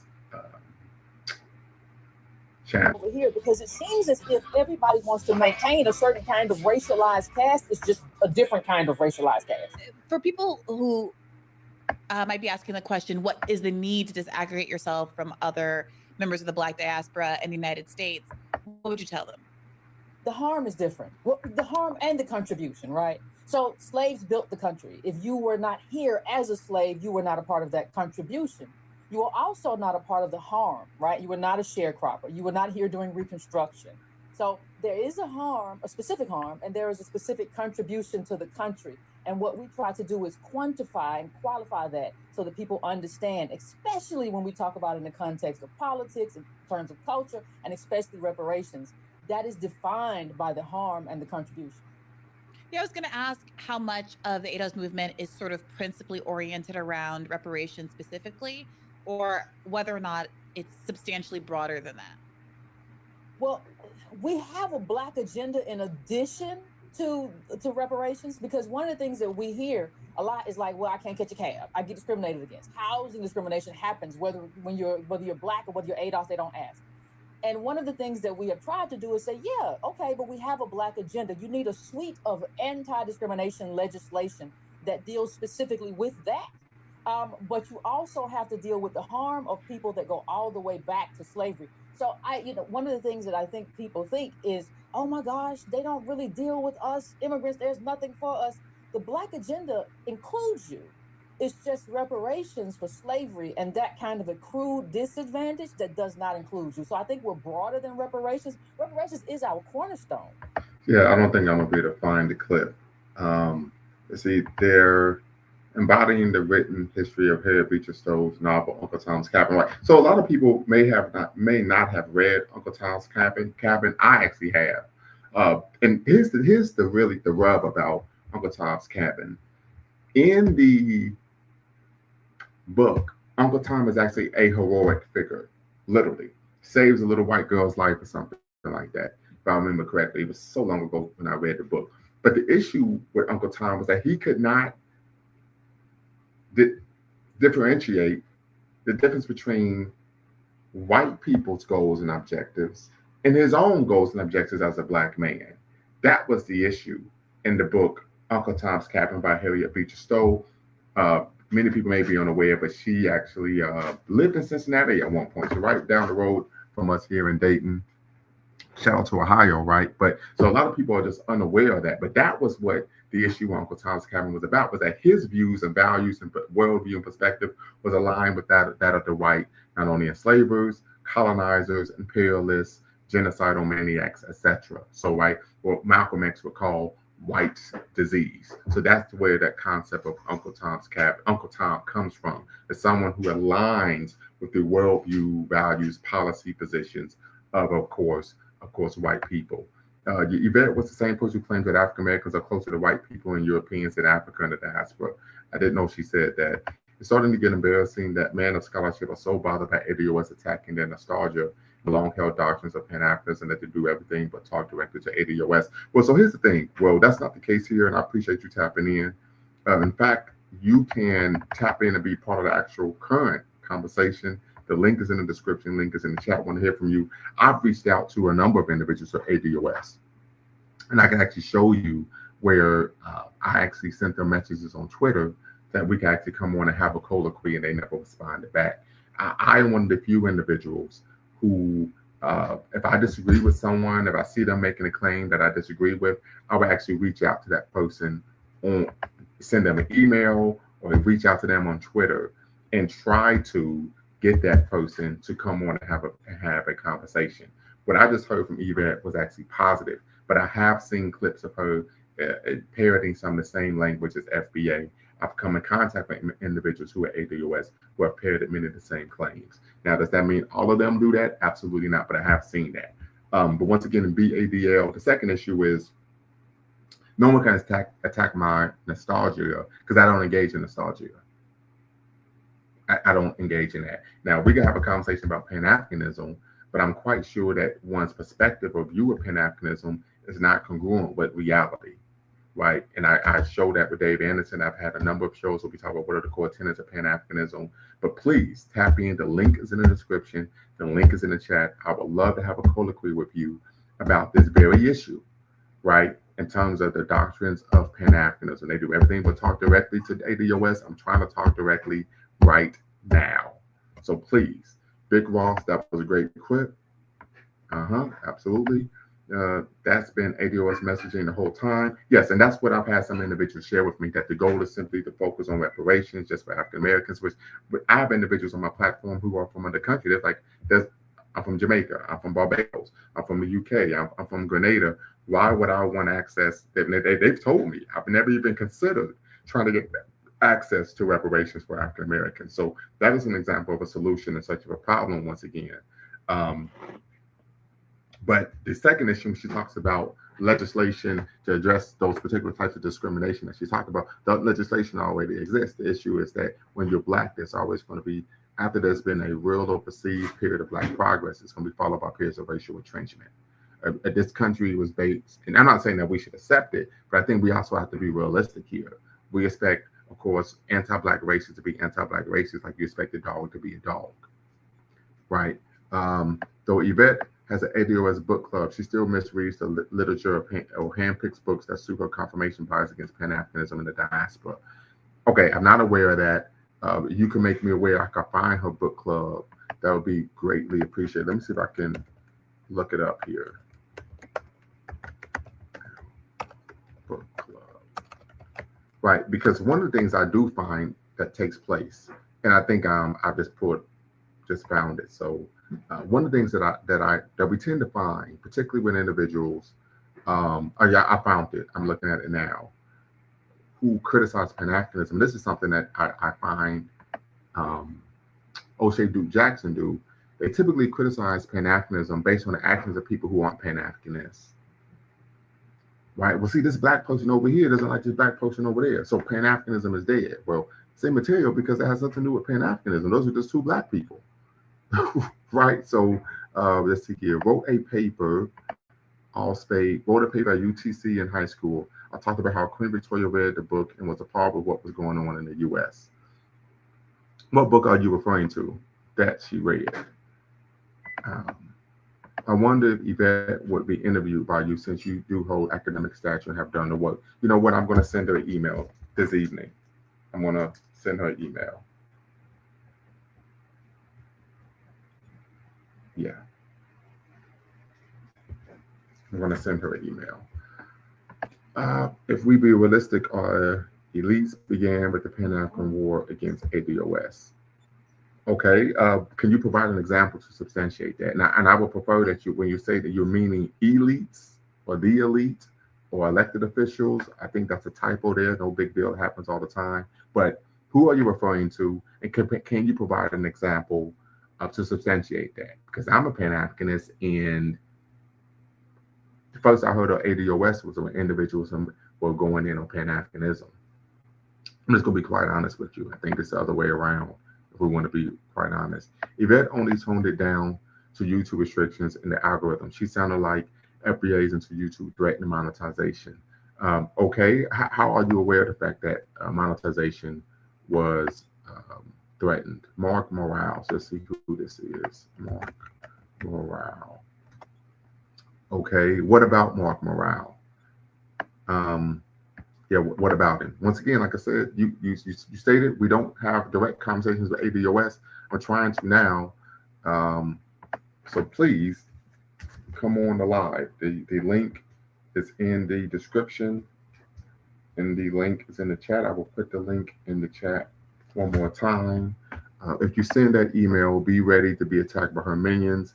They attack me all the time when I question their line of thought. Overstood. Yeah. So once again, Big Ross 8340. Tap in, but I'm trying to have a conversation with you. Yeah, he's the current president of the National Urban League. He's a former mayor of New Orleans, so he's big time politically. He's a political elite. Well, I don't know what that has to do with Pan-Africanism. I do know that the National Urban League is not a Pan-Africanist organization. It is a integrations organization. It's part of the Big Six. I think the person who will respond vigorously would be a good crazy man, Frank Zanu. Yeah, absolutely. Some of these FBAs and ADOS accounts are bots, so you are talking to someone from India or Pakistan pretending to be black. That's why they always sound weird. Overstood. So yeah, the link, I'm gonna put the link in the chat one more time. So like I said, I'm always open to having a conversation, always down for the smoke. So once again, hey, you say we don't talk to ADOS directly, here's the opportunity. You've made some claims, and I would like for you to substantiate them, particularly in relation to claiming that our elites began the Pan-African War against ADOS. Please provide an example to substantiate. Please provide an example to substantiate. So once again, here's your opportunity to have a direct conversation with a Pan-Africanist about ADOS and to substantiate the claim that you've made. As I stated this before, in the brothers and sisters, typically when we find individuals who are opposed to Pan-Africanism, they make claims that they aren't able to substantiate. But here, you're gonna get this work. You're gonna get this work. If you say something, you better be able to prove it. As long as the convo with her is on your platform, it's all good. The FBA, ADOS, TikTok lives tend to get a little insane, in my opinion. By insane, what do you mean? Because when I've had conversations with individuals, typically all they do is hurl insults in the comments, right? I try, and I could say this. I focus on having an intellectually centered and engaging conversation. And individuals that support that platform, all they do is engage in bigoted comments and attacks in the comment section. That's it. Just bigoted rhetoric in the comment section. This happened, of course, when I was doing my live with Dave Anderson. Same thing. Just bigoted comments, bigoted rhetoric, right? I had an individual earlier today asked me in one of my videos, so where are your grandparents from? Georgia and North Carolina. My great-grandparents are from Georgia and North Carolina. My great-great-grandparents are from Georgia and North Carolina, right? So definitely, once again, brother, tap in, be part of the conversation. You do not have to cam up to be part of the combo. He's a joke about Dave Anderson saying that the African Union should sue Umar Johnson. What court should they sue him in? They use the U.S. courts or African courts? I don't think he said the African Union. He simply said Pan-Africanist. But I said, once again, it's absolutely nonsensical, right? But once again, just making stuff up. And that was nothing more than a red herring, right? I was able to fact check him on one issue, so he tried to bring up something else, right? He talked about Biggie Smalls being sued for using the term Biggie Smalls, but I said that was copyright infringement, right? So once again, trying to move the goalposts, engaging in the red herrings, straw man argument. So once again, see this brother who was on here, Big Ross 8340. Big Ross was really good, baby. Tap in, be part of the conversation. Tap in, be part of the conversation, Big Ross. I'm trying to holler out your boy, you know what I'm saying? Be part of the convo. Let's have a conversation to see if you can substantiate the claim that you made that Pan-Africanism started a war against ADOS. Because once again, as a Pan-Africanist, as someone who's been all around the world, black people from other countries who are Pan-Africanists don't even talk about ADOS. But I had a conversation with a brother the other day in Cincinnati. He was like, I've never even heard of the term. And he's a Pan-Africanist. What are you talking about? I never even heard of it. Right? We was on the phone having a colloquy. So once again, the link is in the description, link is in the chat. tap in and be part of the conversation. Once again, this is something that we find over and over and over again amongst individuals of this ilk. That's exactly what I mean. But the insults, tether this, tether that, a lot of made up problems within the diaspora, for starters, facts. So, I have her, found her book club. So I'm gonna share my screen here. We can go over that together. But I'm gonna email her this evening. When Affirmative Action Was White, good book, I've read it. American Slavery, American Freedom, Democracy, Reclaiming Lineage and Legacy, MLK's Where Do We Go From Here? Yes, I've read. They Were Property. I got that book. I've read part of it, not all of it. Immigration and the Remaking of Black America. The Half That's Never Been Told. Yes, read that as well. So yeah, definitely would be interested in trying to find. But yeah, I'm quite sure what she's doing is engaging in confirmation bias, right? And so I would definitely be willing to have a conversation. They will never deny that education, Africans are foreign blacks, and they respect the fact that we are our own tribe. You can only be ADOS by lineage, not via immigration. So once again, creating a problem that doesn't exist. There's no example of black people coming in and trying to claim that there's something that they're not. So once again, we're talking about a solution in search of a problem. Now, I do appreciate you engaging with the different questions posted on your platform. You do a tour or conference, I'll definitely support you. I appreciate that. I may need to, and I've reached out to a number of different platforms, brother. A number of different platforms that do this type of thing, right? Who bring people on that have these controversial perspectives, and they never respond to my emails ever. And Brother LMA said, well, part of the reason is they know you're an actual intellectual. Yeah, he says it all the time. As a matter of fact, one of the sisters, she's a big sister of mine, ideological big sister. She's a Pan-Africanist, and she told me, she says, they don't respond back because you're a serious scholar. She told me this in my face. She said, that's the reason why, but it still has nothing to do with you being a Pan-Africanist. You're a serious scholar. And if you want to be honest, you can't give me one example of any of these YouTube channels who have brought on serious scholars to address these issues or discuss these issues. It doesn't happen at all, because they're not interested in actually promoting factual information to the masses. What they're interested in doing is promoting an agenda or a narrative to influence what? Actual behavior and thinking. So thinking and behavior. So it is an issue. Once again, haven't heard back from that brother. Once again, I always ask someone to substantiate their claim. Always ask a person to substantiate the claim. Big Ross 8340, you made a claim, and the claim was that what? If we be realistic, it actually should be if we are realistic.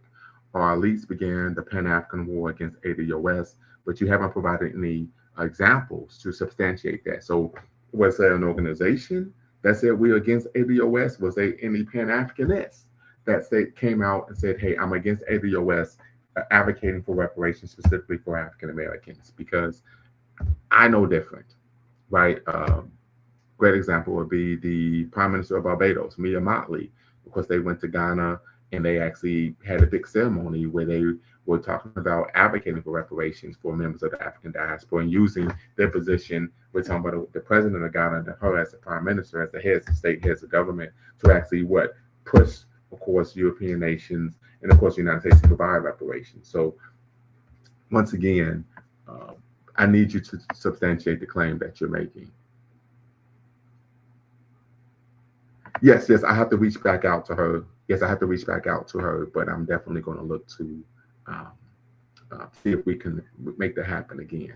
Absolutely. Thank you for bringing that up. So, family, but this is typically what happens. If you have a conversation, this is something that I find is, even if you provide factual information, the cult-like basis of the organization is basis of these groups is factual information doesn't matter, right? And that's something that we tend to find with cults. Are there any major figures or academics who identify as FBA, ADOS? Because that will be a true contradiction if there's no pushback. I don't know. Like you said, major figures or academics. I'm quite sure there's someone out there who aligns. But once again, the biggest issue, as I stated before, is they literally are making claims that are adverse to facts, right? one conversation I had with a brother, he talked about, well, you could probably make the argument that Black and African immigrants receive benefits that are supposed to go to African Americans due to affirmative action, right? And I said, well, we know the primary group that benefits from affirmative action are white women, but we also know that law was rewritten to where it's for minority groups as a whole. But if you have an issue with affirmative action not going primarily or specifically to African Americans, the group that you should be going after is white women, right? If you want to go after a group, I'm not saying that you should be going after individuals who are actually disseminating those benefits. But once again, this is just really, to me, it's just cowardice and a reason to attack, of course, Black people, right? So we talk about, set tripping, as we like to say, set tripping, this Black on Black banging, as many people would say. So once again, I think the brother has left alive, because Big Ross 83, I haven't heard from him since I asked him to substantiate his claim. So he may have left alive. So family, once again, you could tap in and be part of the conversation. I'd love to hear from you all. You're watching LumumbaSpeaks.com at Black Empowerment Initiative, where we believe we can gain a competitive advantage by always betting on Black, in conjunction, of course, with the Pan-African Social Media Extraordinaire and the, of course, home of African Center News and Information, Bequaline Network. So MEI, I need you to cam up in queue. I need you to cam up in queue so I can make sure that you're not trolling. You don't have to turn your camera on the live, but I need you to cam up in queue just to make sure you're not trolling, so we don't have any issues when I bring you on the live. So cam up in queue, and then of course we'll be good to go. Let's see here. Okay. All right. Very good. All right. You can turn your camera off. So very quickly, Lumumba, ADOS, FBA women don't like Black men at all. So how does that work? Interesting. Well, now that's a broad sweeping indictment. I don't know if we could substantiate that, but that would be, of course, an oxymoron. Or the larger immigrant communities who accuse benefits, since Black immigrants are less than 7% of all immigrants there. I did say Big Ross was foreign. Yeah, we know Black immigrants are the smallest immigrant group in the country. Here in Atlanta, at the ADOS headquarters, there has never been a war between ADOS and Pan-Africanists. The only issue I saw was the online war between FBA and ADOS when Tariq decided to come out with his own thing. Very good. So MEL, what's the word? Talk to me. How you doing this evening, sir? I'm doing quite all right. Appreciate you having this space, and all the like-minded brothers and academics that do the same. It's much needed and very, very much appreciated. Appreciate it. So, I heard Dr. CBS say something the other day where she was like, are we in a position to ever be anti anybody who's kind of on our side of the spectrum when it comes to what we believe is going to be what's needed for Black liberation? Well, let me start by saying this. I believe wholeheartedly that the ADOS agenda is narrow. I've never believed it had any path towards salvation or liberation for Black folk on a whole, or even Black folk who classify themselves as Americans. With that said, I've also never heard the ADOS Advocacy Foundation, so that's Yvette and whoever else holds, like, whatever you want to call cabinet positions or chapter positions, say that reparations was a path to Black liberation either. I've only ever heard them describe it as repayment for an owed debt. And then a lot of the things that I hear sort of regurgitated as xenophobic and anti-diasporic, anti-Pan-Africanist, if you go back and sort of research some of the dialogue and the discussions, it really all revolves around Title VII of the Civil Rights Act, where race can never be used as a mechanism for something like reparations or repair. So it's that specific like class of citizen where that exclusionary dialogue is originating from. Now, I understand that sometimes people's delivery, some of the statements they say, if they're on YouTube all the time, they're going to say some things that sound untoward. And especially if your default position is already not really feeling ADOS. And again, I believe that their mission is narrow. I don't view their mission as a liberatory mission. I simply view it as simply trying to retrieve a debt that is owed. And now I understand where folks are saying, well, wait a minute there. You want to participate in the imperialist capitalist system and benefit from the exploitation of others around the world, including in this country. But what I would say to that is the folks that already understand that mission, are there going to be less of them if ADOS wins the day and gets reparations? I don't think anybody that already understands that is going to now not understand that. And I don't think that you're going to lose potential people that were willing to understand this by giving them reparations from the United States government. And I also believe that if you are going to drain the treasury of the state, the enemy who is conducting asymmetrical warfare against you at this very time, when most Black folks don't even understand that, how can that be a negative? To drain the state's reserves and potentially put some of that wealth in the hands of those who may have the revolutionary fervor and cause at their back. How can that be a negative? I don't believe that any sort of creation of contested zones, I'm just kind of going back to Nkrumah here, or anything that potentially could happen in the future is hindered by the ability to take from the reserve of the state and put it in the hands of those who would be potential revolutionaries. Again, I believe this is a narrow endeavor, but I don't see an issue if, quote unquote, at war, taking assets from the enemy and bringing them into your fold. So again, like I see a lot of the dialogue online for years as I have, and I just kind of like want us to get past this Black Pan-Africanist, Black Afro-pessimist, whatever your vibe strain is, versus the ADOS movement. FBA is just some whole internet nonsense. I don't yes, there's crossover with these anonymous people online saying the same things but like if you talk to the ADOS Advocacy Foundation members, you're not going to hear that xenophobic, crazy dialogue. Yeah, they may cling to some, my family's been here since 1680, da da da da da, Virginia, I'm an American, blah, blah, blah, blah, blah. I understand that, but that's just not my flavor of how I view my identity. Right. So if we are going to have numbers and we're going to move in a certain direction, if I'm in the foxhole, bro, and you got the belt and you from redneck Georgia, but you about to save my ass, I'm taking the belt. I'm taking the gun. I'm taking the gun belt. You know what I mean? So that's how I view it. And I get upset that we waste so much energy from those who are in the academic space or in the enlightened space, or the students or the graduate students who are so like vehemently like using their energies to like go at ADOS. And it's like, I get it, but there are some smart and talented people that work with ADOS that could be useful if we somehow could just be like, all right, listen, that's how they moving. It's not really what I'm feeling. I'm going for the grand slam. They trying to hit a single or a double, but we can be imaginative in our world making capacities, like the brother George Jackson let us know. There can be a game plan, a strategy, a way we can move where we don't have to basically just be stamping each other out all the time, wasting our energies on this. So that's my spiel. I appreciate you letting me ramble, but no, it's all good. I don't think it was a ramble. I think it was a beautifully articulated soliloquy.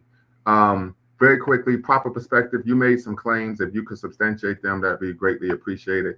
One of the things that, of course, Brother Dwayne always talked about was, if you're going to advocate for reparations, you're going to need some political buy-in, right? You're going to need to have a lobbying firm, right? That lobbies, of course, politicians to, of course, put this issue on the House floor. That's not something that we've seen taking place. So something to consider there. I do find it rather strange that you would be, this is something that she does, that you would be going in, of course, on Pan-Africanism, when, of course, this is advocates for Black people wherever they are in the world to work together to, of course, accomplish our legitimate goals. It's something that even Dr. King talked about in his 1967 article on Black Power. So extremely quixotic there. We know Stokely Carmichael, born Stokely Carmichael, of course, our ancestors known as Kwame Ture. Now he talked about, of course, Pan-Africanism be the highest form of Black Power.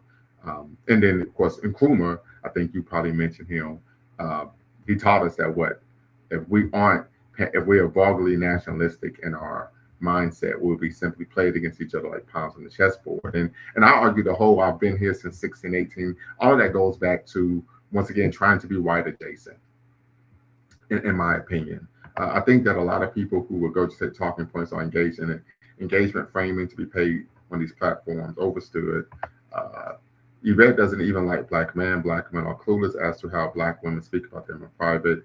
RP to Art KP, but she did expose us a bit before she transitioned. Okay.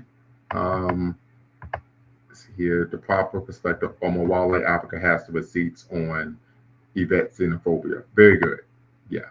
So yeah, it's I think it's unbecoming. I think part of it is once again rooted in taking, once I think I talked about, let's see, in 2019, Wall Street Project Economic Summit by the National Urban League, Rainbow Push Coalition, and NAACP, Mark Morrell talked about ADOS subsequence that ADOS are trying to divide black people. Thank you, Big Ross 8340 for providing that that receipt, right? You made a claim and you was able to substantiate it. The only pushback I have is none of those organizations you mentioned are Pan-Africanist organizations. The Urban League, Rainbow Push, the NAACP, Mark Morrell, those aren't Pan-Africanist organizations. So I would agree. Yes, they pushed back against, they made an attack or they had a critique. It's not like a critique of ADOS, right? But they aren't those aren't Pan-Africanist organizations, and Mark Morrell isn't a Pan-Africanist. So this goes back to what I stated before. Oftentimes the critiques that individuals are making of Pan-Africanism and Pan-Africanists are examples from people who aren't Pan-Africanists and organizations that aren't Pan-Africanists in their, of course, worldview, ideology, objectives, etc. So I appreciate the receipt. He says Ron Daniels. Ron Daniels was Deputy Campaign Manager for Jesse Jackson Sr., Executive Director of Rainbow Push Coalition. He is tied to the NAACP and COBA as well. They smear ADOS. So I'm not familiar with Ron Daniels. So we're going to see who this individual is, because I've never heard of him, and that'll be Rainbow Push. He is not a savory character. Right. Yeah, I don't know if he's a Pan-Africanist. Right. Like I said, typically I'm pretty well aware of people who are Pan-Africanist in nature, and I've never heard of him. So,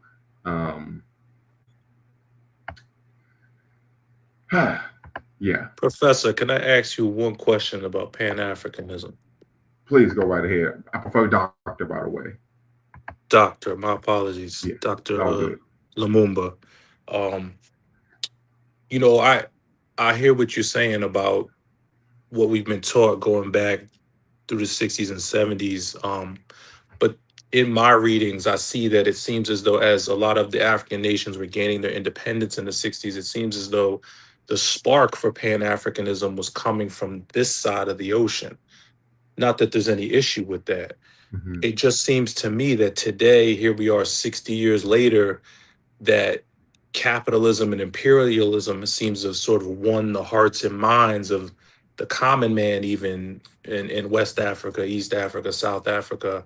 And so it makes me ask the question, you know, how steep is the hill that we are pushing the ball for Pan-Africanism today if the desires of the man on the street, Lagos, Port Harcourt, wherever, is to try to engage and participate in that neo-colonialism that's going on in their country. And then I'll just wrap the question up by saying, you know, like our psychic investment in Blackness as Black people in America is almost like boiled down to that, Black, because we have such a roadblock on connecting back to the continent or the histories of how we got here. Whereas like myself, I'm like dead set Central Igbo land Nari tribe. Mm-hmm. Like the Efok and the Ejaw.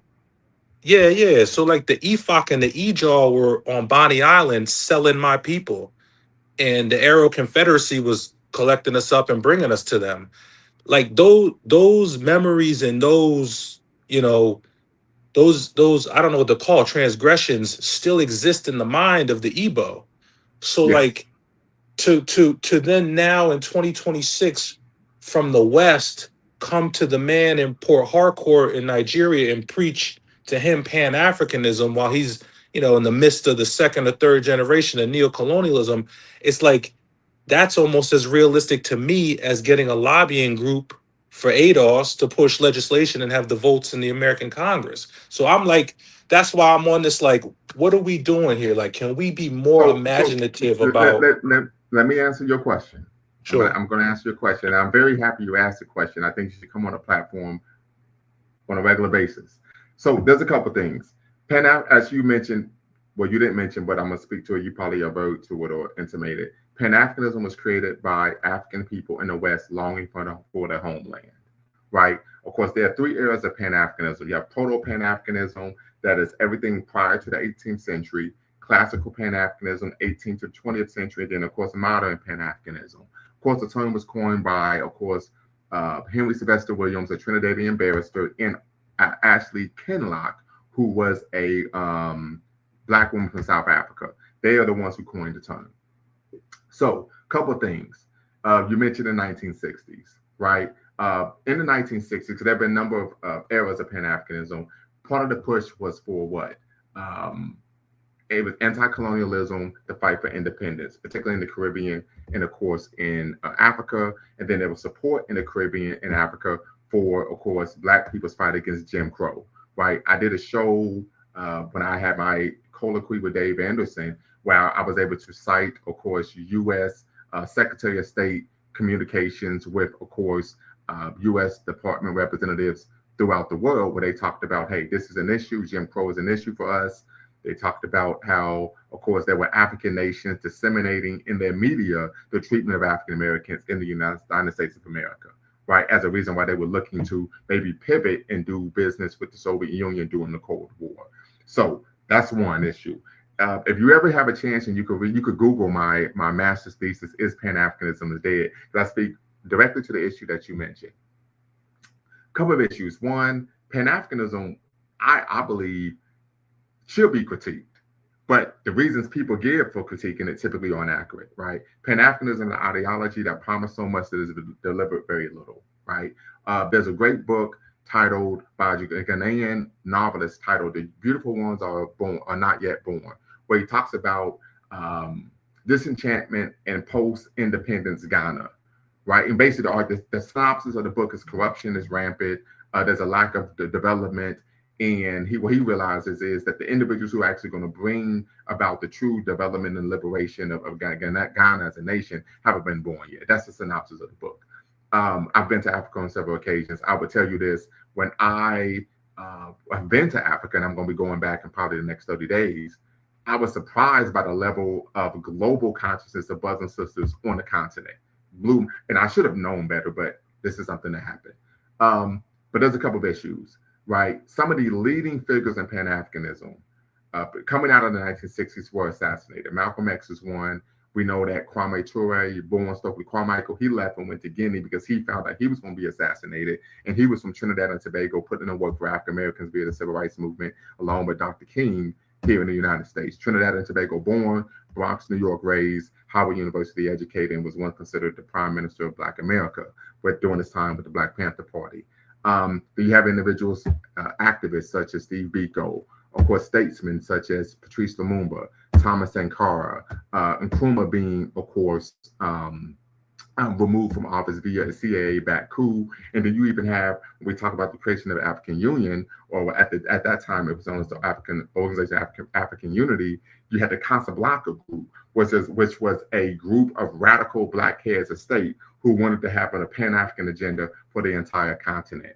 Now, in terms of what you spoke to, in terms of the man on the street who has a neo-colonial ideology, Sister Farida from Togo, and we've cited some of her work on my platform. She talked about so we know that coming out of the Holocaust of enslavement, we had what was known as there was second class, of course, education. I forget, I think it was Carol Anderson.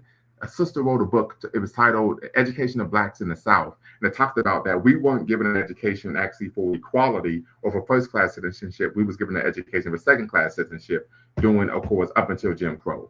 On the continent, there was colonial education during colonialism, and then we have neo-colonial education still rampant, right? Just like we have miseducation that's still rampant here in America, citing the work of Dr. Carter G. Woodson. So all those things play a role in the Black people, irrespective of where we are in the world, having an anti-Black paradigm worldview that causes them to align themselves with, of course, the dominant power structure, right? This is just the reality of the situation, right? Charles Mills, in his book, which is a seminal text in Black studies, The Racial Contract, he discusses this issue, and I can actually read an excerpt from the text, if you give me a second, from his book. I think it's on page 84, 85. That plays a role in what you just mentioned. Let's see here. Yeah, so this is page 88. He says for non-whites, let's see here, slave breaking, he said Frederick Douglass, he must be able to, originally denied education, Blacks were later in the post-bellum period given an education appropriate to post-chattel status, the now of a past, of history, of achievements, so that as far as possible they would accept their prescribed roles as servants and menial laborers, comic coons, sambos, ungrateful Uncle Toms, and Aunt Jemimas. Grateful Uncle Toms, I'm sorry. Thus, in one of the most famous books from the Black American experience, Carter Woodson indicts the miseducation of Negroes. As late as the 1950s, James Baldwin would declare that the separate but equal system of segregation has worked brilliantly, for it has allowed white people with scarcely any pains of conscience whatsoever to create in every generation only the Negro they wish to see, right? And this brother, of course, was from Jamaica. So then he goes on to talk about how, likewise, in the colonial enterprise, children in the Caribbean, Africa, and Asia were taught out of British or French or Dutch school books to see themselves as aspirant, but of course never fool colored Europeans, and saved from the barbarities of their own cultures by colonial intervention, duly reciting our ancestors, the Gauls, and growing up into adults with black skin and white masks. And I was seeing reciting the work of Frantz Fanon, who of course was from Martinique. Australian Aboriginal students write, Black is wrong at white schools, but righted by experience. Black is going to white school and coming home again no wiser. Ngugi wa Thiong'o describes from his experience in his native Kenya the culture bomb of British imperialism, which prohibited learning in the oral tradition of Kikuyu and trained him and his school fellows to see themselves and their country through the alien eyes of H. Rider Haggard and John Buchan. The effect of a cultural bomb is to annihilate a people's belief in their names and their languages and their environment and their heritage struggle and their unity and their capacities and ultimately in themselves. So the issue that we see here in terms of how Black people are identifying or disidentifying with one another is a byproduct of miseducation and neo-colonial education. So one of the ways we address that issue, at least I've done that work here in my hometown of Dayton, Ohio, was by working with the West Dayton Youth Task Force to create a Jumamoshi Shule. This is an African-centered Saturday school where we focus on, of course, reading, writing, and arithmetic, but also Black history and the importance of an African-centered, of course, ethos or frame of reference in the pedagogical approach for Black children. The second issue is to do that on the continent as well, right? So that plays a role. Last but not least, you mentioned the issue of they sold my ancestors, etc. So there's a great book titled "Ouida, the History of a West African Slave Port." And I want to see if I can, yes, I'm gonna bring this up because I actually have the book, I've read the book. And it's written by Robin Law. Actually didn't have the chance to meet Robin Law when I was at OU working on my PhD, but yes, read the social history of a West African slave port, right? So this book, what we find in the book is the concept behind, they were simply selling ancestors is extremely simplistic, right? What we find is that there were a number of issues. One, the elites in that society were the ones engaging in the selling of African people. The elites. The second issue is, and she talks about this even in her book, was there were numerous individuals that were even members of the elite who were being snatched, kidnapped by whites and sold into slavery in the Western world as well, right? And she actually cites some examples from the country of Dahomey, which is now Benin, where these individuals were, state administrators, ended up being captured, sent to Brazil. One was sent to Maryland, and what they found was when they was able to make their way back to Africa, and they shared with their kinsmen of course, their compatriots, the horrors that African people were facing in the Western world. So to simplistically say, yes, I am familiar with the book, Fighting the Slave Trade, West African Strategies. Yes, I have that book as well. But the simplicity say, oh, these people were selling my people, it wasn't that simple, right? We know that a lot of this was proxy wars that Europeans were creating, where they would give one group weapons and then put them against another group. This is something that still takes place today due to white global hegemony. And then of course, they would receive the scraps of the fallout, right? The prisoners of war. But the second issue is what Europeans were also, as time went on, able to control things and actually just go in and start literally kidnapping, robbing, pillaging, and of course, essaying people. I remember there was a brother who was one of the leading figures for the Hebrew Israelites. He has claimed that Europeans never kidnapped anyone. They were just handed over by Africans, and that's just not true at all. In that book, that text is a great example of high-level scholarship that shows that is not what took place. So I hope that answers your question. But I will say also, there are far more people on the continent that are conscious of Pan-Africanism, conscious of white hegemony, than one would think. When I was in Ghana in January, I got married, and then of course my wife and I, we had a honeymoon. So for the honeymoon, part of a honeymoon, we went to a museum, and we was at a museum. The sister was talking about, of course, the imperial machinations of course, the United States government, and she had brought up Trump, of course, and what he was doing in Venezuela, and was able to give a detailed background of what he was doing and why he was doing it. No, I'm not. Second issue is Assata Shakur in her memoir, Assata, I think it was written in 84 or 85, or published in 84 or 85. She talked about how her views on the Vietnam War was based on what she was being told in the media. And she had ended up befriending some brothers and sisters from the continent who were going to school at Columbia University. And they was able to put her on game about the whole history of the country, what was really going on, how they had fought the French after being colonized by them, defeated them after World War II, and then America came in because they wanted to instill a communist government. And she was like, man, they knew the history of this country, like they were Vietnamese people themselves. So I would argue that the concept and idea of African people in the West going to Africa to implement Pan-Africanism is that's not the reality. There are individuals on the continent who are Pan-Africanists as well, who are doing the work. And a great example of that is Sister Farida, who of course is from Togo. But like I said, I think sometimes there's some misinformation there. I think a lot of times we have to simply demystify what Pan-Africanism is. Pan-Africanism, simply put, is working with Black people, irrespective of their nationality, ethnicity, wherever you are in the world, to improve the conditions of Black people in your geopolitical location. It's that simple.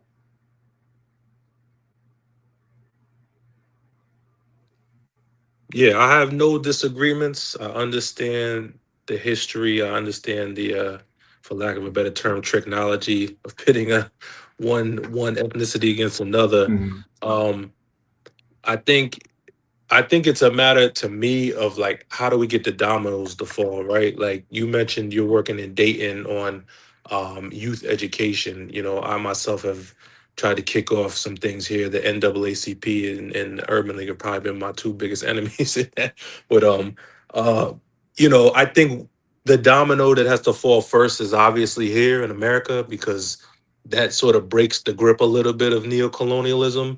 And then if that education can be implemented in on the continent, and you can sort of kind of restore this newly found psychic investment in Blackness or Pan-Africanness, I'm here for it. Yeah. If I could, and I'm glad you brought that up, because the part of the way this has to be done is by creating institutions or initiatives or programs that serve the actual needs of our people. That's what matters. Right? If someone creates a program or initiative that actually serves the needs of our people, it could be educationally, it could be financially, it could be politically, right? Then, like anything, it would actually benefit Black people. And I'm talking about tangible. So, for example, in my hometown, in the neighborhood I grew up in, there's a rec center. Shout out to Princeton Park, right? Dayton View, USA all day. And so every summer, right, we would do a back to school drive and then give away backpacks filled with actual school supplies. And so by the time it got to the point where we had 50, 60 parent groups showing up, right, on the day that we would give out these backpacks. So then at some point they said, well, why are you all doing this? Well, I'm a Pan-Africanist, I care about Black people, right? And so then people wanted to learn more about Pan-Africanism simply because Pan-Africanism was doing something tangible, right? And so my argument is not to simply filibuster or go have these long, ideological debates, but to do things that actually benefit people on a tangible level. Another example for me would be, there was a time in my life when I was a miscreant and I was at a community college and I was going to drop out. I had a 0.6 GPA. That's right, 0.6. And the head of the Black Studies program was a Black brother from Liberia who was a Pan-Africanist. And he actually sat me down and worked with me and helped me develop myself, not only as a man, but also as a professional and as an academic. Right, so that was a tangible, right? So, I mean, there was a time I was locked up. He bailed me out of jail, right? So, I mean, this is a reality here, right? So I would argue that it has to provide tangibles, right? And I think one of the reasons, for example, I'm not religious in any way, shape, or form. I'm an atheist. But I talk about when most Black people have a problem, where do they go to? What do they turn to? The church, because there's an actual brick and mortar institution that can help provide some type of base level help. Right, so most churches have a food pantry. Most churches, well, not most, but some churches provide have clothing giveaways. So there's some type of actual core benefit you're going to get from that. Give you one more example, then I'm gonna shut up. There was probably about 13, 14 years ago, I was dating this sister she was from South Sudan, and she wanted to go to this wedding where there was a brother sister from her country getting married in Pittsburgh. So we drove all the way out to Pittsburgh, and she shared with me that so it was at this church, and I'm like, man, this got me feeling a certain way. And it was a white church, and they had them singing "I Love Jesus" and Kiswahili. It was just ridiculous to me. So I get up, go to the bathroom, and what we found was a situation in which the Black immigrants, African immigrants from South Africa, were at the church. They were members of the church because there were a number of actual resources that church was providing to them. And we know this is simply a form of soft power to control their thinking and subsequently their behavior. Right. And so I remember I was part of the organization at the time. I said, this is what we're up against. We have to do the same. We have to provide resources to our community. If not, they're going to align, like you said, with the capitalists, with the neo-colonialists, right, with the anti-Black racists or the white hegemonists, right? Because we have to address the issue of providing resources for our community. Yeah, I don't disagree at all. I'm gonna leave you with this because I gotta take the little one to hoops practice. But okay. Yeah, man, we gotta find ways locally to get some of those nonprofit dollars that go to a lot of the liberal, Democratic or white liberal organizations. And you can look around the country, whether it's Baltimore, Philly, whatever. Some of the local orgs have been able to divorce of just a few of those dollars for violence prevention programs. Mm-hmm. And we got homicide rates at the lowest they've been in like 50, 60 years. And that's just a few dollars. So if everybody can try to, that's why I hate the beef online. You know what I mean? The whole it's like if everybody can start moving a little bit together, even though you don't necessarily want to ride the same car. Absolutely. Like we can do a lot if we just kind of get a little bit organized and get a few dollars to provide tangibles, like you said. Yeah, I'm with you 100%. I can recall when I was with Able Youth Leaders Alliance for the Betterment of Leadership and Education. This was over 20 years ago. We were doing violence prevention in the PJs. Shout out to Arlington Courts on the southwest side of the city. And what we were doing is actually working. We saw a actual stark difference in the young people's behavior from when we started to, of course, the middle of the summer. But we were using, of course, African Black history, African cultural retention at the methodological approach for, of course, this, help working with the young people. Black woman who was over the rec center at the PJs was opposed to this, even though we were getting the result they wanted because of what? We weren't preaching Christianity. And so she actually lobbied to not have us come back throughout the year. So even though we were getting the actual results. I remember that's when I first got involved actually organizationally with doing things in the Black community. And I was just bewildered. I remember Dr. Tway, my mentor, was like, yeah, this is very common. It doesn't matter if you're bringing about the result they want. If you're not preaching white Jesus, it's a problem for them. Of course, this was a Black woman who was opposed to the work that we were doing. even though it was bringing about the result that she stated when we met with them in the spring that they wanted for the youth in that housing project in that community. So yeah, it's really something. Yeah, well, I appreciate it, Dr. Lumumba. No problem. Catch you on the next one, I guess. Yes, sir. Yes, sir. Absolutely. Absolutely. Well, appreciate it. So yeah, and so we see here, you say they would have to say the ADOS movement fits your, but Ken B, I need you to cam up in queue before I can bring you into live. Got to make sure that you're not trolling.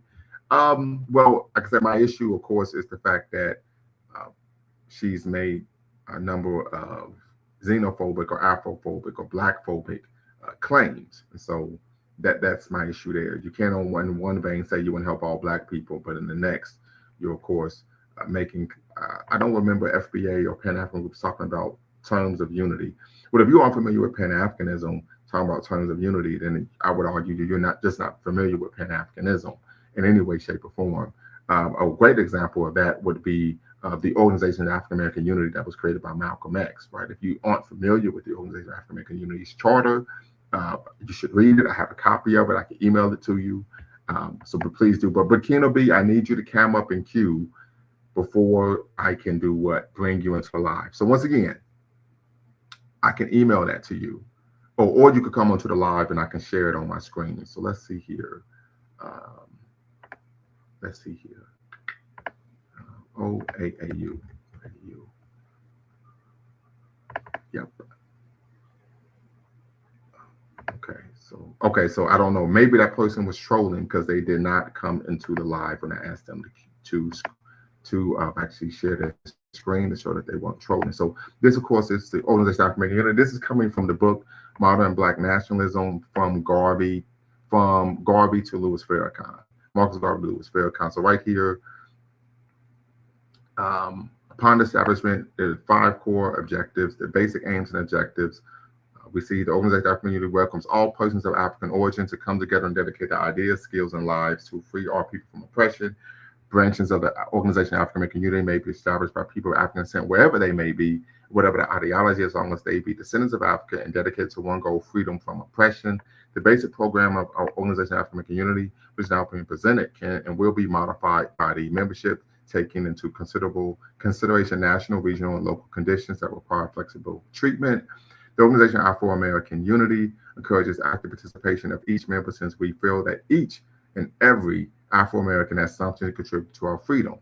Thus, each member would be encouraged to participate in the committee of his or her choice, understanding the differences that have been created amongst us by our oppressors in order to keep us divided. The Organization of African American Unity strives to ignore or submerge these artificial divisions by focusing on activities and our loyalties upon our one goal, freedom from oppression. So they have basic aims and objectives: self-determination, national unity, restoration, reorientation, education, economic security, and self-defense. General terminologies, national concerns. So I think that answers the question for you. You have never, example, when you say, yes, well, once again, the brother mentioned there was an individual, his platform, he has a video on it. So let me see if I could go back. Let's see here.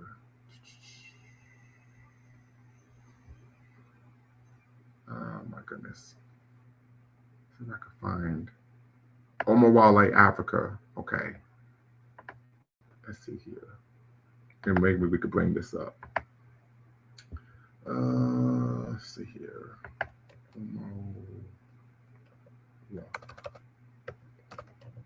Omawale Africa. Yvette Cornell. Xenophobia. And one of the brothers mentioned that she was actually on a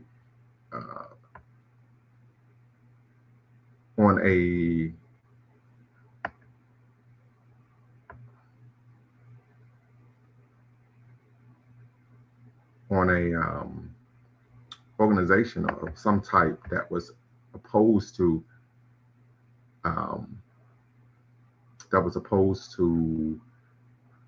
immigration. So I think that would be an example. So let me stop my share here And then what we would do is I'm going to share this screen.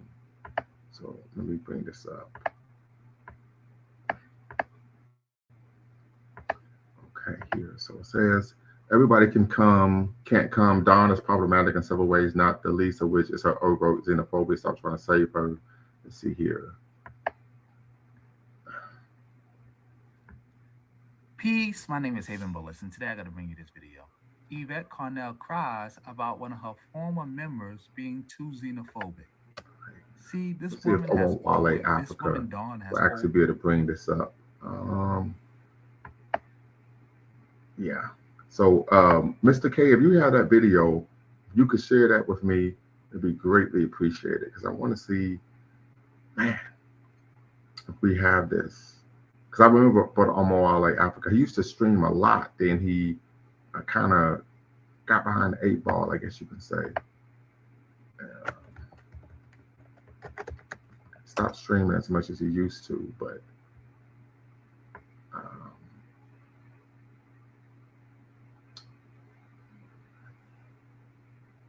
don't know if I'm going to be able to find it. I know I think Mr. K is the one that said that he's aware of the video. So we have to see what happens and if he's able to provide that. But what I should have done is save the video that I watched when she was, of course, making those, engaging in that type of rhetoric. And I was shocked because everyone I've ever come in contact with stated that that's not what it was about. Search for ADOS Medium page. Okay, let's see here. So you said Medium page. Okay, so you say he's on Medium. Medium. Okay, let's see if I can find this. Okay, and you say ADOS here. So give me 1 second. I'm going to see if I can find the article that I believe he's written. It's going to give me take a little bit to find it, but hopefully we do. Okay. Give me 1 moment, family. Okay.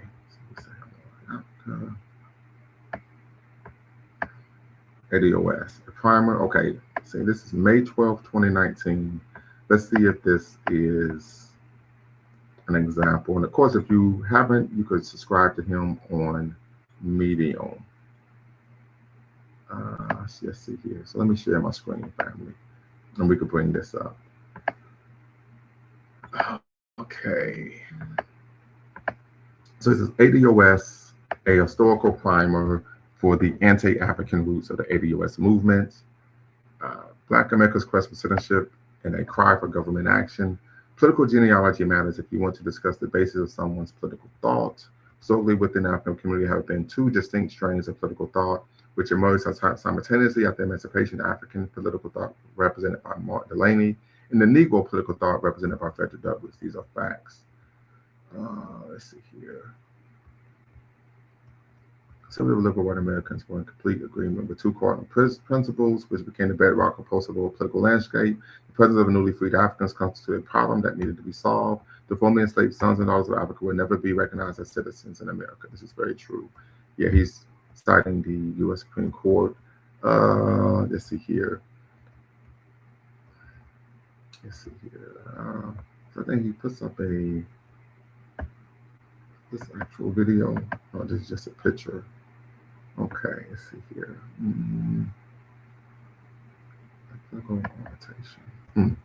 Might have to go to the bottom to address this. Let's see here.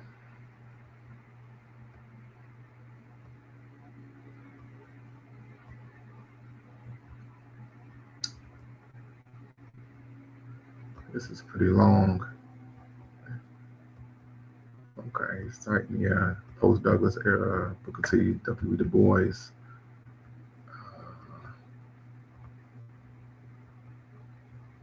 Okay, I don't know if this is going to actually touch on the particular issue at hand. Okay, let's see here. So the video is unavailable.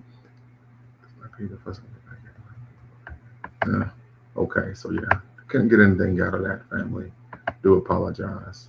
So yeah. No, not Dwayne Wong. It says Omawale, Africa. So you would think that it was a matter of convergence, signal imminent economic collapse. I don't know. I should have saved that video when she was talking. That's what I should have did.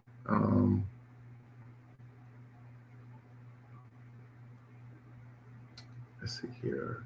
I think it's important to clarify that the political genealogy of Black nativism extends far beyond Yvette Carnell and Antonio Moore, but they are the most widely known proponents of current-day Black nativist thought. Their major contribution to its political lineage has been the creation of the ADOS movement hashtag.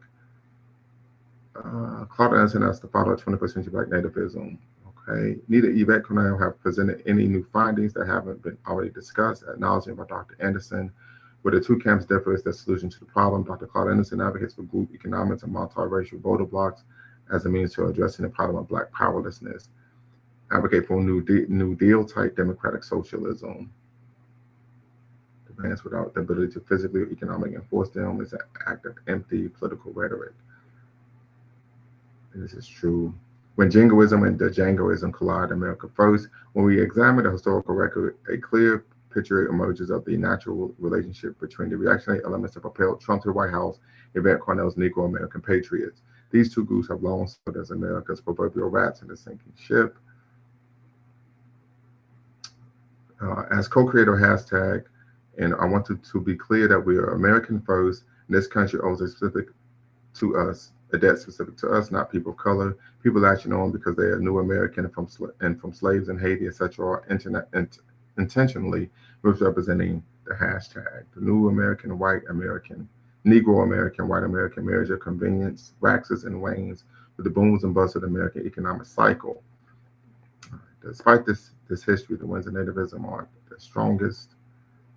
He writes some long articles. Okay.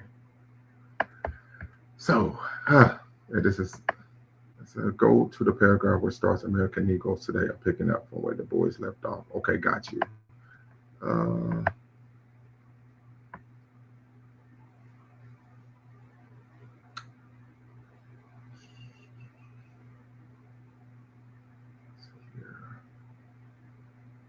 don't know if I can find it.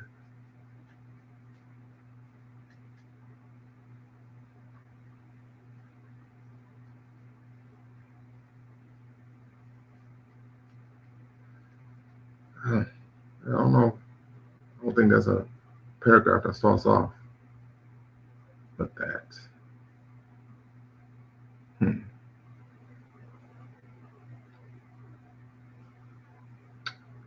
Yeah. So, yeah, this is pretty tough, family. It makes it easier to search. It was ADOS 101 page. Got you. Okay. Let's see here. ADOS 101. Okay.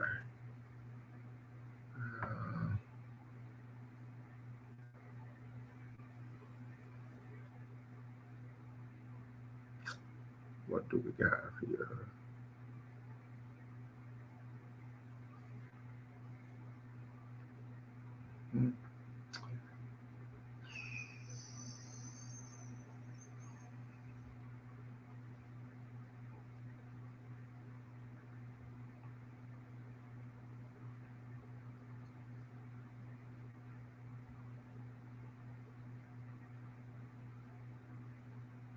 The American Negroes have always feared with perfect fear their eventual expulsion from America.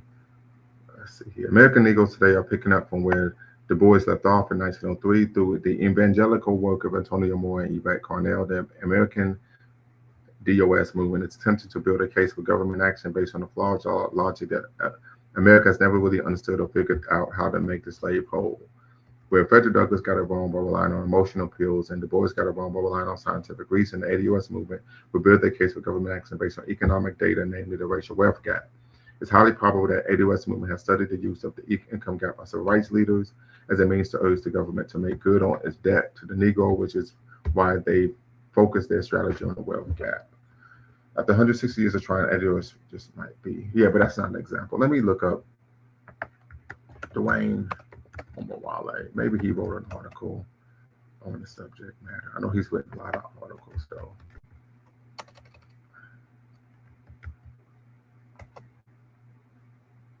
Yeah. I saw Marcus. Okay, so this would, but yeah, I don't know if it's going to be exactly Yvette Cornell.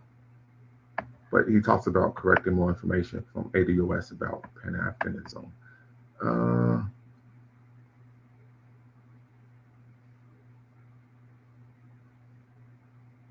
Like I said, I should have saved that email.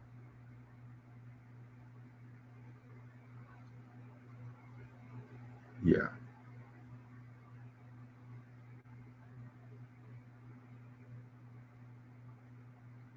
Yeah. This is going to be tough. It's going to be tough. Let's see here.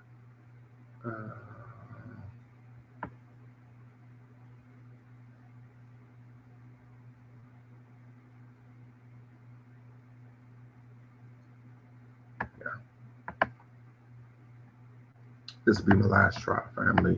Yvette claimed that the Dutch invented dashikis, then sold them to African slave traders, which was utterly false, right? Antonio Moore Tone Talks has said that people in Africa do not identify as Africans. To help cure his ignorance on this matter, I'm inviting him to African Rising's African Liberation Day mobilization event to show Tone and others in ADOS that there is a very strong Pan-African movement in Africa. Then there are the ADOS supporters who keep spreading the untruth that Marcus Garvey came to America because he didn't have support in Jamaica. Yeah, that isn't true whatsoever. On issues, one of the issues that Tariq raised is the question of whether or not ADOS is a group for lineage. The problem is that Tone and Yvette are the founders of ADOS. They are the ones who picked the label. Okay. I'd argue that ADOS was not only divisive because of the line that it tries to draw between African Americans and other African descendants, but the movement has led to a lot of petty infighting among African Americans. This is something that Boyce Watkins pointed out and Tariq retweeted. Their energy is very negative. I know Yvette and Tone are doing well, and they are the wrong people to lead in kind of movement. How can you attack Dr. Claude Anderson, Francis Chris Wilson, Pan-Africans, and Farrakhan, that co-interpol-like behavior? What else? Yeah. I mentioned Morpheus Unplugged.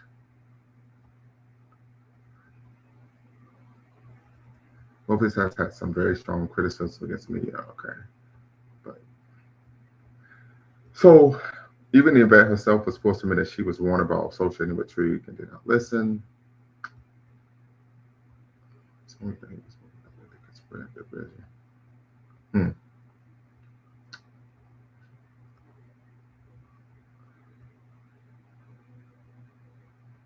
Fighting for our reparations through the prism of global Black liberation is fantastical. Maybe that's a script from Black Panther 2, but it's not reality.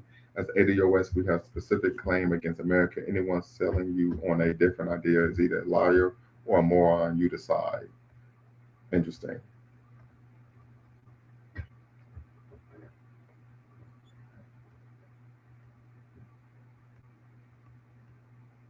Final point that I want to make is the lack of intellectual honesty in the ADOS movement, which is something that I have complained about before. Take, for example, the fact that Tariq tried to suggest that Candace Owens' family immigrated from the U.S. Virgin Islands. The U.S. Virgin Islands is an American territory, which means that people who are born there are American citizens. This is not a defense of Owens, who is just as ignorant and divisive as some ADOS crowd is, but it's just a simple fact, right? That's why Tim Duncan is an African American. But rather than admit that Tariq was wrong, Tone responded to my article by trying to defend Tariq. At no point did he acknowledge that Tariq was wrong. This is what I mean by the lack of intellectual honesty. Tone tried to obfuscate the issue by discussing issues that were not even relevant to the point that I was making. As an attorney, Tone should understand the importance of relevancy. Yeah. Okay, so some of these videos are blocked. You can't play them anymore. I hope everyone who was paying attention to conflict. Okay, so I mean, I think that provides some examples to what we're talking about here. A lot of misinformation, of course, geared against people who aren't African American. Salute from Canada. Absolutely, brother. Glad you're able to talk to Yvette. It's come a long way, but her position is still based on essentialism and essentiality for constructed ADOS. Let's see here. Maybe he got tired. Hope he's all good. Yeah, so these are some real issues, and so part of this, the intellectual dishonesty. But once again, the intellectual dishonesty is geared against individuals who are not African American, right? The claim that she made that dashikis were created by individuals from a Dutch man is just completely false, right? So these are issues that are problematic. My position is that if you're doing anything in good faith, you don't have to be intellectually dishonest. That doesn't mean that you're going to have all the answers. Doesn't mean that you're going to be able to create a panacea that addresses all the issues that Black people face. But you don't have to misrepresent facts. And I think that's what most people take issue and umbrage with, right? Is the misrepresentation of facts, being intellectually dishonest. I prefer the term disingenuous. We started, of course, with Dave Anderson. We see this with a number of individuals who, of course, associate themselves with FBA and ADOS. Of course, we know FBA tends to be a more vile element of course, Black nativism and, of course, anti-Black, promoting anti-Black bigotry and rhetoric. But we also have found this on the ADOS side as well. So, family, I appreciate everyone for tapping in, be part of the conversation. We've been going for almost 2 hours and 30 minutes. But make sure, once again, you hit the subscribe and like button. Thumbs up, thumbs up, thumbs up. Make sure you hit the notification bell, and make sure I am on Spotify. I'm not on Substack yet, but I will be soon. Appreciate everyone. Until next time, y'all know what to do. Always bet on Black. Peace. Before you go, make sure you hit the subscribe and like button. Thank you for supporting the channel. And remember, here at Lumumba Speaks, we always bet on Black. Peace.